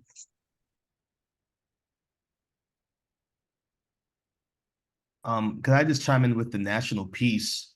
When you're talking about the national police and reinforcing them, the numbers right now, I believe we're looking at about 9,000 national police for about 11 million people in Haiti. So even what we're dealing with right now is a numerical, I guess, numerical just imbalance when it comes to policing and combating the gangs. So I myself, and I think I heard Wolf even kind of getting to this, thinking about past interventions and thinking about civilians who've been harmed and thinking about the cholera outbreak and what national interventions bring, both in terms of human and material damage. I don't want to lean on that too heavily, but I think what we're facing right now is just an issue of the national police, one, are vastly outnumbered. So yes, technology can play a role. And we're even seeing that someone mentioned earlier about the war in Ukraine. Just in general, technology has just reshaped warfare. Technology has reshaped policing. We see that here in the US. So that can play a role, but I think that the crux of it is an issue of just numbers. So I believe a multinational security mission could definitely work in trying to stabilize. I mean, that's why Kenya proposed 1,000 officers, and some other nations have stepped in because it's an issue of just the police being outnumbered. So that would have to take place, and that would have to be done. I think the U.S. doesn't want to do it because the U.S. knows that there's a certain stigma and a stain of not only just past U.S. interventions in Haiti, but just thinking about the war in Iraq and larger war on terror, what it means for the U.S. to have a muscular foreign policy. But what we're dealing with in my honest assessment is a necessity to have some other nation. I think people don't want to see the US do it just for the purpose of optics, but some other nation to have to at least buttress the 9,000 police officers who are there right now. So I hope I kind of answered your question to a degree.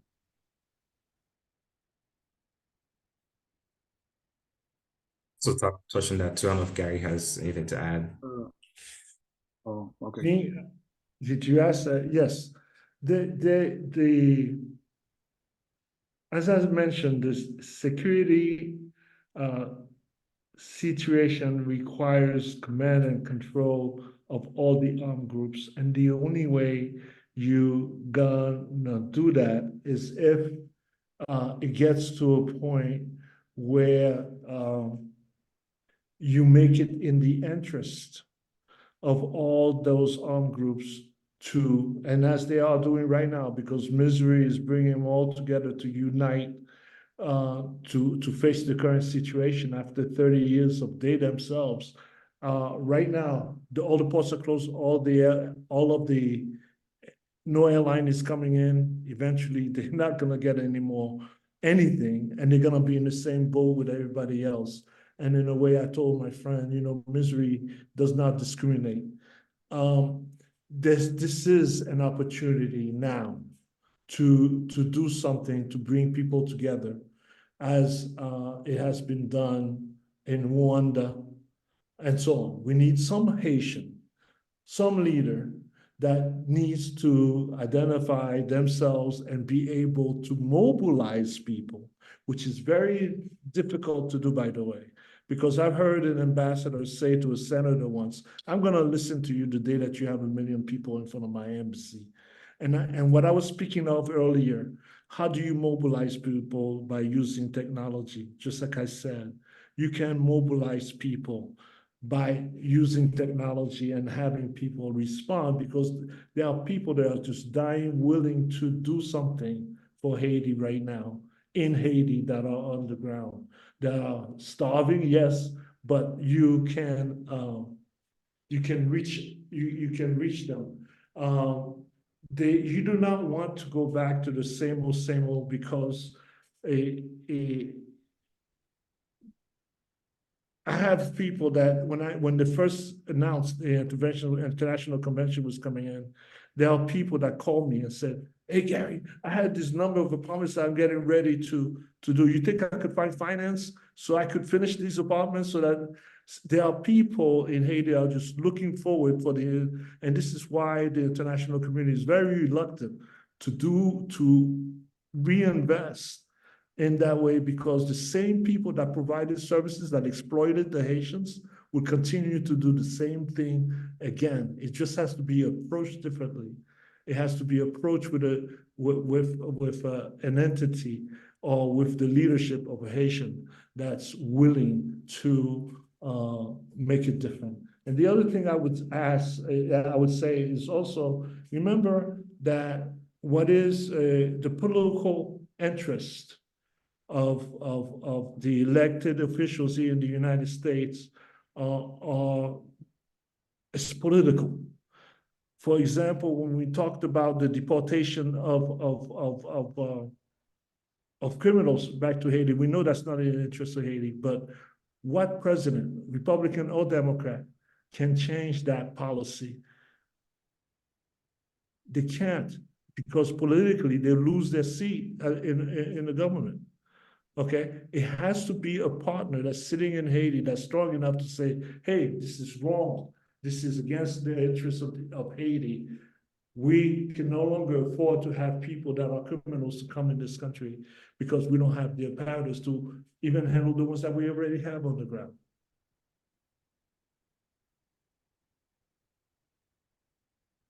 Alexandre?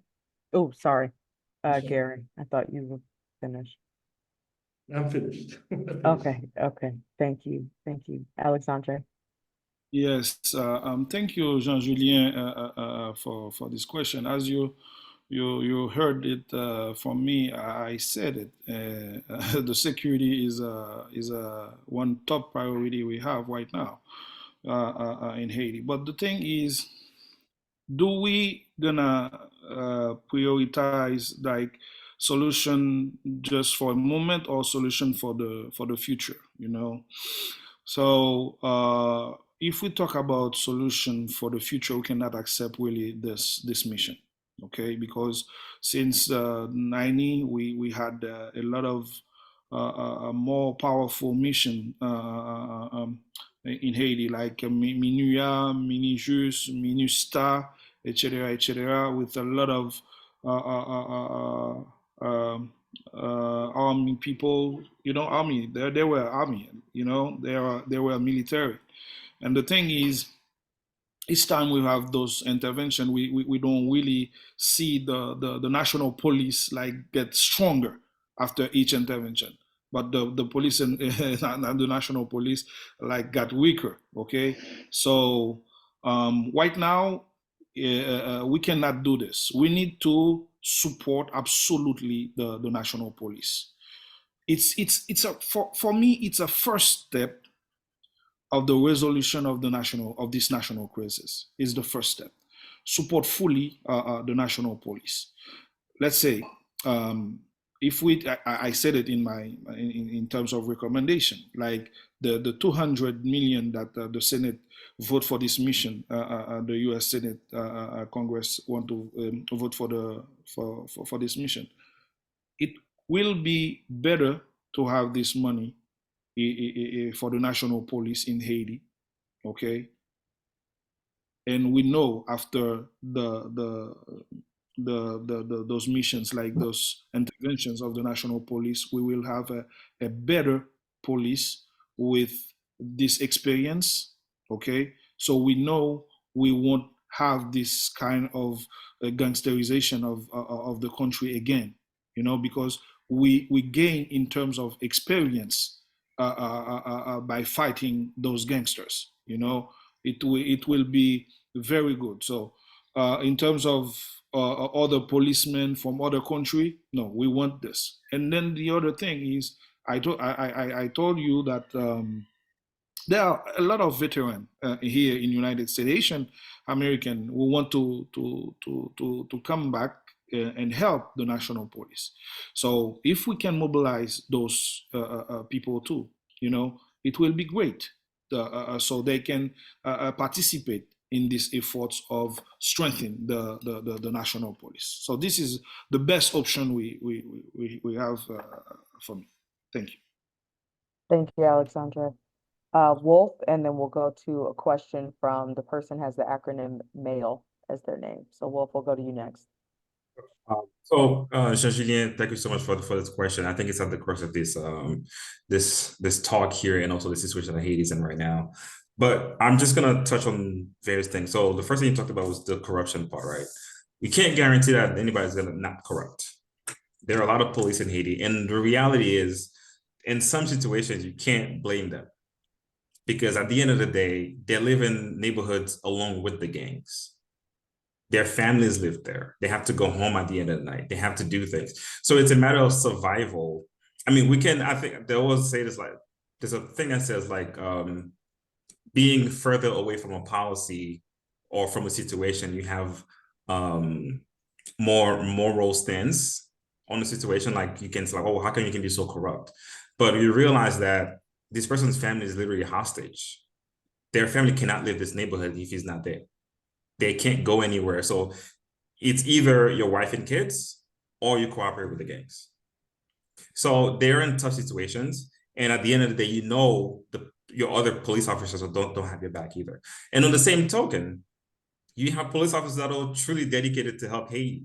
You have police officers that are dying every day. The gangs wouldn't be killing them if they're going against the gangs, if they're investigating them.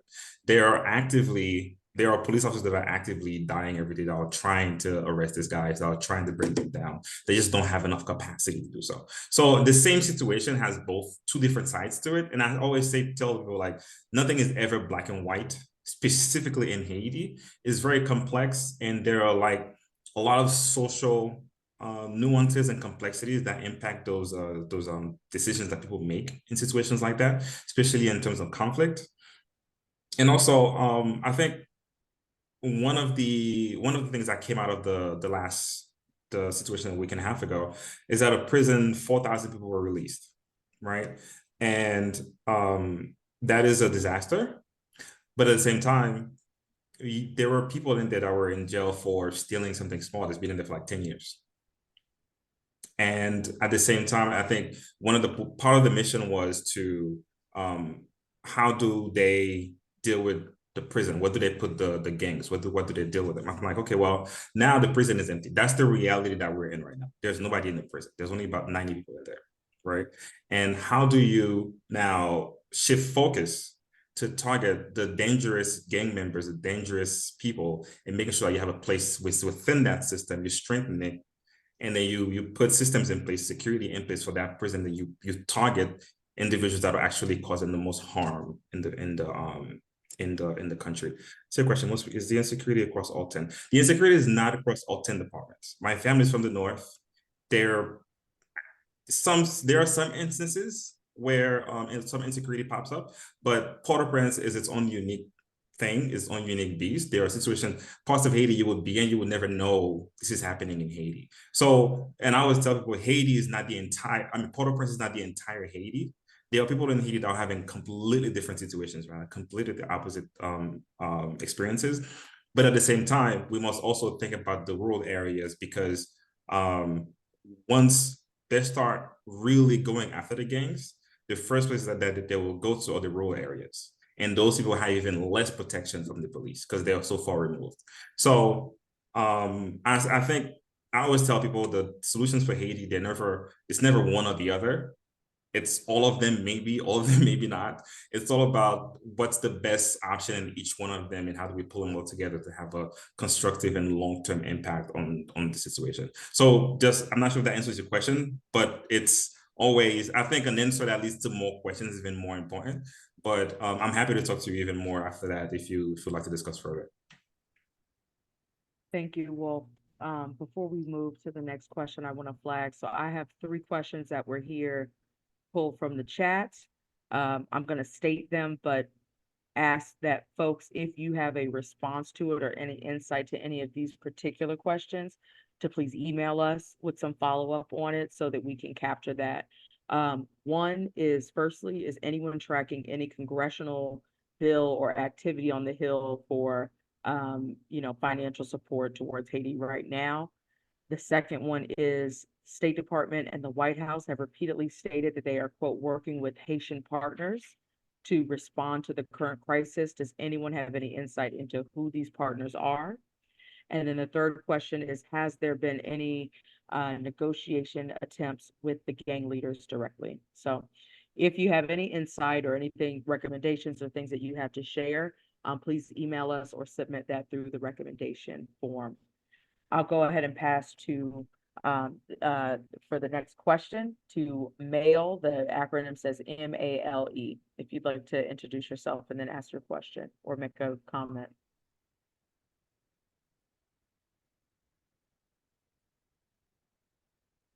Thank you very much. Thanks for having me.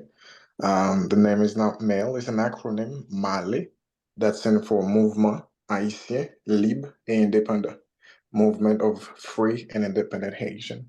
Thank you guys for this very important job you're doing. I say important because Haiti is at a point right now where it needs all its sons and daughters to step in and to propose something.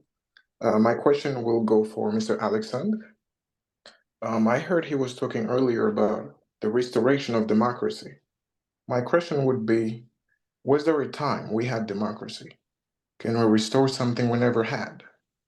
And what can we do? Because we have a people that don't know the basic things about democracy, about the rights.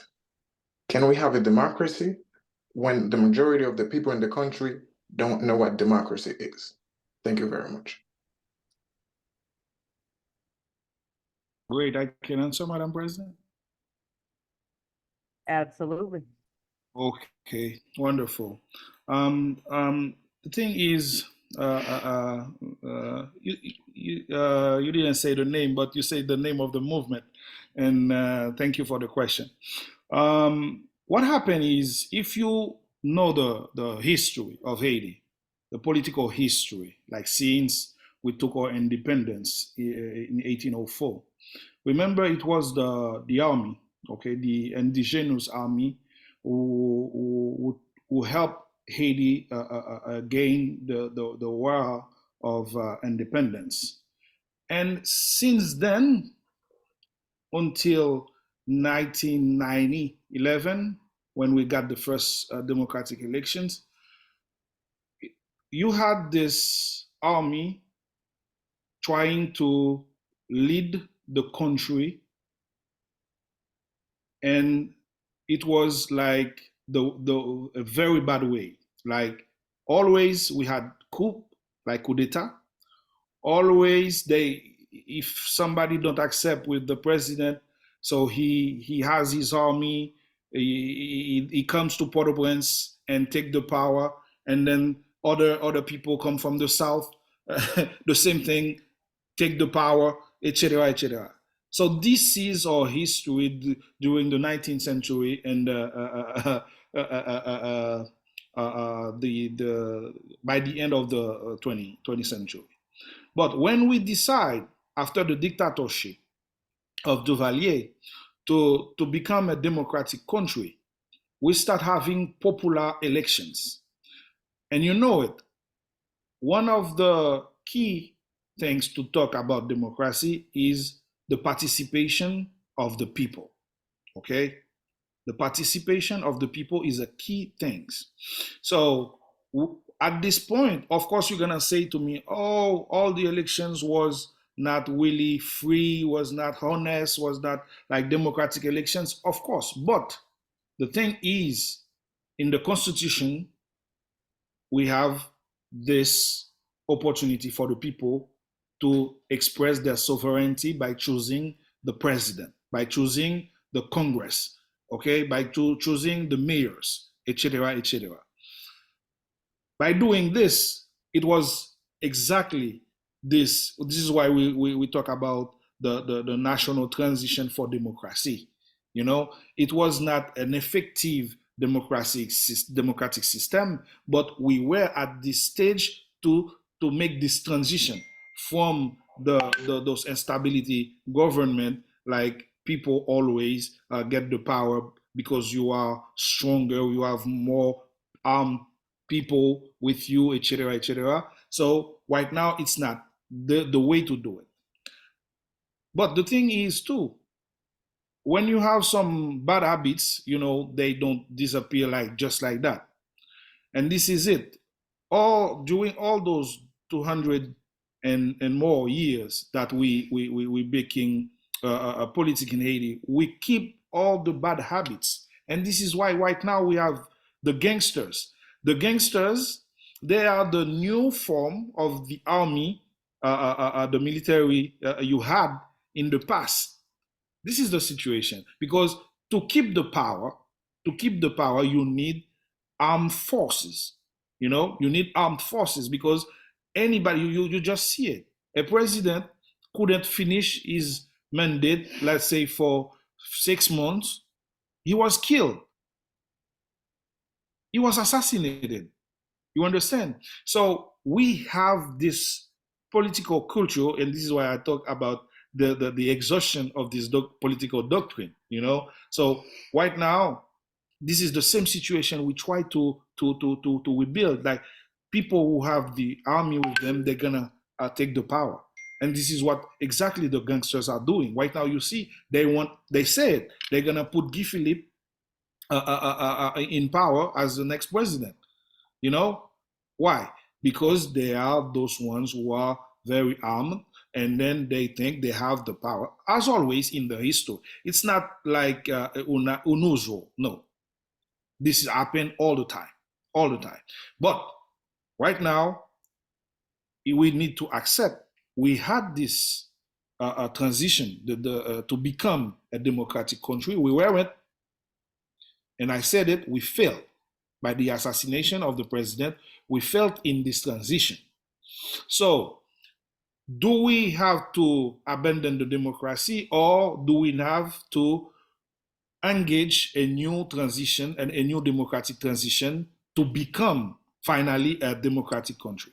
This is my choice. This is my proposition to restore, okay, this democratic transition so we can become absolutely a democratic country. Thank you. Thank you, Alexandre. So the final question that we're going to take today, in the interest of time, will be from Fritz. So we'll go ahead and pass it to you. Thank you so much. I'm gonna try to do it in English, but English is not my first language. Actually, I live in Canada. I would prefer talking in French, but I will try to do it in English. My name is Fitzgerald, and I'm a civil engineer. I'm a teacher as well in construction and on traffic control at Montreal. But we're not gonna talk about construction. Maybe another day, another time, when we will have to rebuild the country. But now my suggestion is partnership is equal to what we can call diplomacy.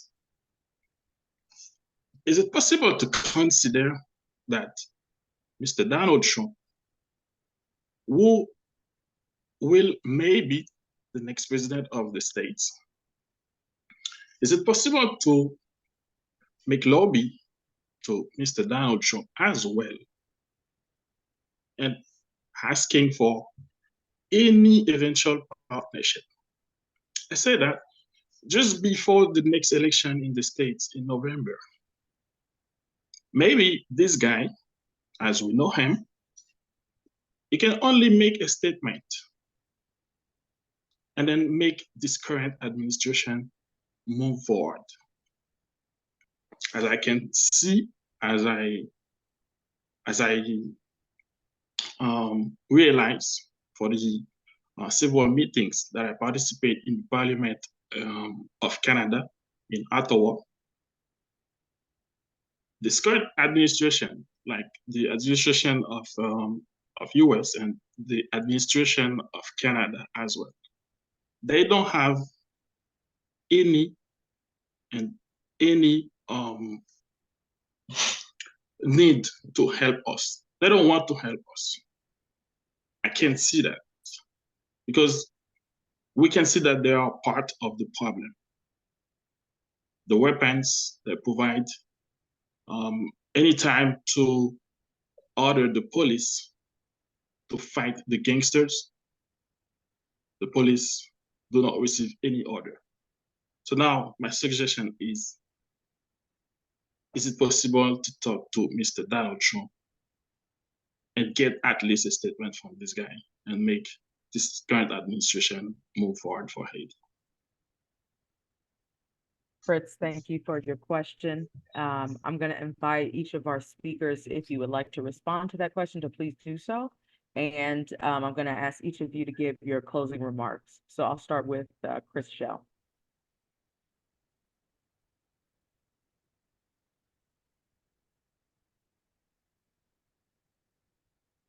All right, and he may be having some technical difficulties, so Wolf, we'll go ahead and start with you. Sure.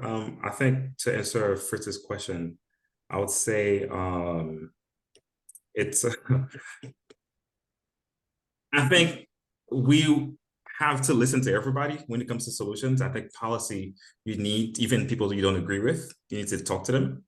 But given the track record of Donald Trump and his comments around Haiti, his rhetoric in this past administration, I mean, never say never, but if I was a betting man, I would not bet on that one. I mean, again, there's always surprise, but at the same time, I think Haiti is in such a uncertain situation at the moment that we can't gamble with someone like Donald Trump, because you never know what he's going to do. He hasn't supported Haiti in the past. I don't think he will in the future, but again, I may be wrong. And also in the comment, someone said MTA Visions said, it seems like Haiti Policy House supports the multinational force and has developed an accountability plan. So we never took a position whether we supported the mission or not.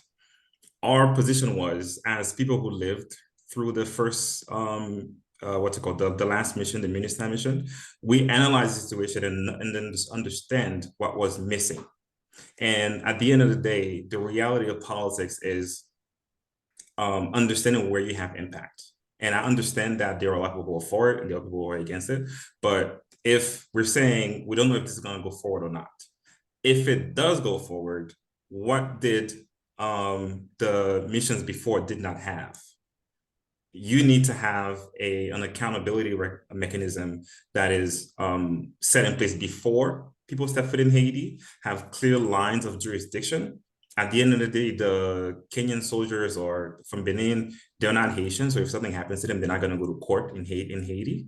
And we can't hold our breath that the UN is going to hold them accountable. So we have to empower the people, even the ones who are living in the not desirable part of the population, to all the way to the top. We're designing a plan that allow everyone the capability to report anything that happens to them. And again, this is from us thinking about the population. not thinking about ourselves, not thinking about politicians, not thinking about politics. It's about what can people, individuals who are not myself, who don't have access to the Congress, who don't have access to the president, what can they do if something bad happens to them? Again, we don't support or we're not against the mission. It's all about thinking about the people and what can keep them safe in the event something happens to them. So that's what we thought about. That's what we did, and that's what we're going to keep doing. Thank you. Thank you, Wolf. I will go to Gary Juste now. If you'd like to respond to that final question and a closing remark, please. Yes, on the final question, both in Haiti, I mean, in Canada and in the US, we have a large population of Haitians that need to be mobilizing to express what they wish to the current government. Whether they are Donald Trump or not is irrelevant once we are mobilized. The sad thing is, though, mobilizing Haitians has been a very difficult thing. I experienced it just last month in Miami at the earthquake. June 12th was considered, January 12th was the day to remember the earthquake of 2010. And the mayors and elected officials invited Haitians to come and commemorate that with the statue of Toussaint Louverture. And they offered free bouillon, stew, and pate, Haitian beef patties. You would think there was less than 100 people there. We forget, we are our own enemy in that sense.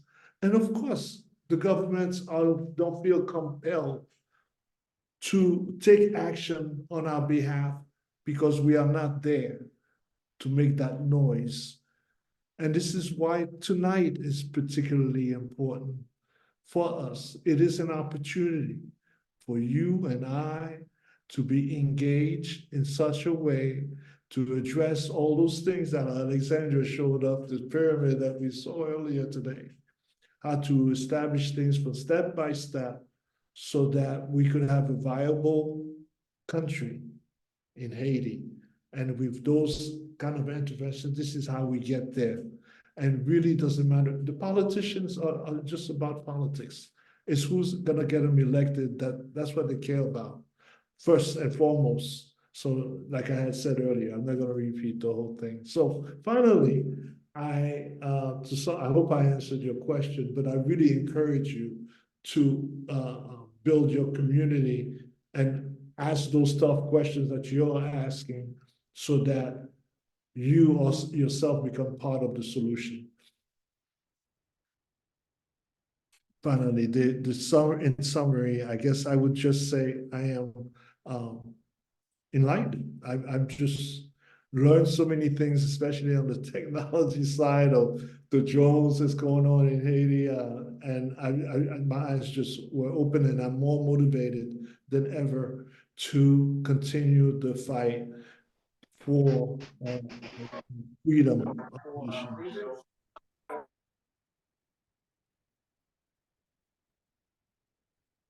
Thank you. Just leave it at that. Thank you. Thank you. And last but not least, we'll go to Alexandre. Very well. Thank you, Madam President. And I have to thank Fitzgerald for this question because it's like something we don't really want to to address or to discuss about it. Right now, there's this concern, like in Florida particularly, we have this the Haitian population trying to know what for whom they will vote in the next elections. But absolutely, we don't have to people want to play a role in the Haitian crisis to think about as a Democrat or as a Republican. I think we need to think as a Haitian. You know, this is the first thing to do. as a nation. Absolutely, I love to say, if I have one concept, one word to express my willing is Shexit. What I call Shexit is like, effectively, the President Trump said we are a SH country. So we need to exit this SH situation. Okay, so this is why I love to talk about Shexit right now. But we have to know, for our people, we have to talk with anybody. Remember, right now there are, maybe the international media promote the violent propositions, but we don't do it. You can see why we are here trying to build a peace a solution. So we need to talk with everybody. We need to talk with everybody by being all the time Haitian in understanding of our situation, and two, in terms of defending our interest. So absolutely, I'd be happy to talk with Donald Trump, asking him first to make his excuse to the Haitian people. I would happy to discuss with them about what we would like. Like now some people are afraid if he get elected, what will happen to the humanitarian power program, you know? So we need, because right now we need this program, the humanitarian power program. So you need to have somebody to talk with them seriously and asking to keep it as a legal immigration program, you know. So yeah, absolutely, we need to talk to him. So in terms of remarks, so I think I have to thank again the BPIA and Madam President. I'm really thankful for what you're doing for Haiti right now. We think it's not an isolated action or movement for Haiti, and as I said, you're creating right now this movement of collaboration between Haitians and African American right now for Haiti, for the dignity of Haiti. And as always, you know, people may forget it sometimes. You're doing politics because you love people. It's always about love. It's always about love. The way you love your country, the way you love your neighbors, the way you love the people around you, like the other nations. But right now you have this feeling, as Haitian, it's like we know we're losing our country, and because we know we cannot, it's not we know, it's like we have this perception because everything's every decisions are taken in Washington or in Ottawa or in New York in the United Nations. It's like we think that we cannot do nothing. It's false. It's not a fatality, as Gary said. We can absolutely rebuild our country and play our role in this 21st century. Absolutely, I believe in it. And what happens tonight, it's an example. It's a real example of how Haiti can help itself. But the thing is, we won't do it alone. We need a lot of people. We need the African American community. We need the American people. We need the African people. We need the Latin American. So we need everybody to help us rebuild our country. So we are not no more in 1804. We are in the 21st century. Of course, nobody can change that we are the first Black republic in the world. We're gonna still be the first Black republic in the world. But right now, we need everybody to rebuild our country. So thank you very much. Fantastic. Can everyone please join me in giving a round of applause to our the experts in our community who have taken the time and who have been doing so much work around the clock to support this particular effort. Again, BPIA supports all of these attempts at coordination. We support the Haitian people and the security of the nation, and are willing to do, whatever is within our power to be able to support these types of efforts. I mean, historically, we've seen years and years in the past of our communities coming together to be able to help on the issues that matter. And this is no different. And so I look forward to continuing to support this effort directly and the coordination among all of the partners and individuals on this call today and broader. So if you haven't already, we invite you to join this BPIA Haiti Coordination Task Force. If you have any questions, you can email them to haiti@iabpia.org. And again, a key point for us, especially for our experts and our stakeholders who are meeting with key individuals, key leaders on a daily or bi-daily basis, is to collect these recommendations that people are giving on this call today, because I'm seeing and hearing some very substantive recommendations and observations. And so we want, excuse me, we want to make sure that we are collecting and accounting for this information when we're going and being able to inform ourselves, whether it's Wolf going to speak to congressional members or at the State Department, whether it's Mr. Juste who's being called and contacted by, current USAID or other factors, whether it's Chris Shell engaging with the think tank and the academic community, whether it's Alexandre who's speaking in the multilateral and multinational space, whether it's me and speaking to the folks I'm speaking to behind the scenes in the security and the humanitarian communities. And so with that, we look forward to continuing this conversation, the discussion, and most importantly, the coordination and the mobilization of our collective communities around these efforts, because we are stronger together. We can go further together. And so that is the intention behind this coordination call and this effort holistically. So with that, we will go ahead and conclude this call for the evening. We look forward to continuing to engage with you all. And if you have any questions, please reach out to us at haiti@iabpia.org, or you can get our general email from the website at www.iabpia.org. So with that, thank you all for joining, and I wish everyone a wonderful rest of the week. Thank you very much. Thank you. Have a good night. All righty. Have a good night, everyone.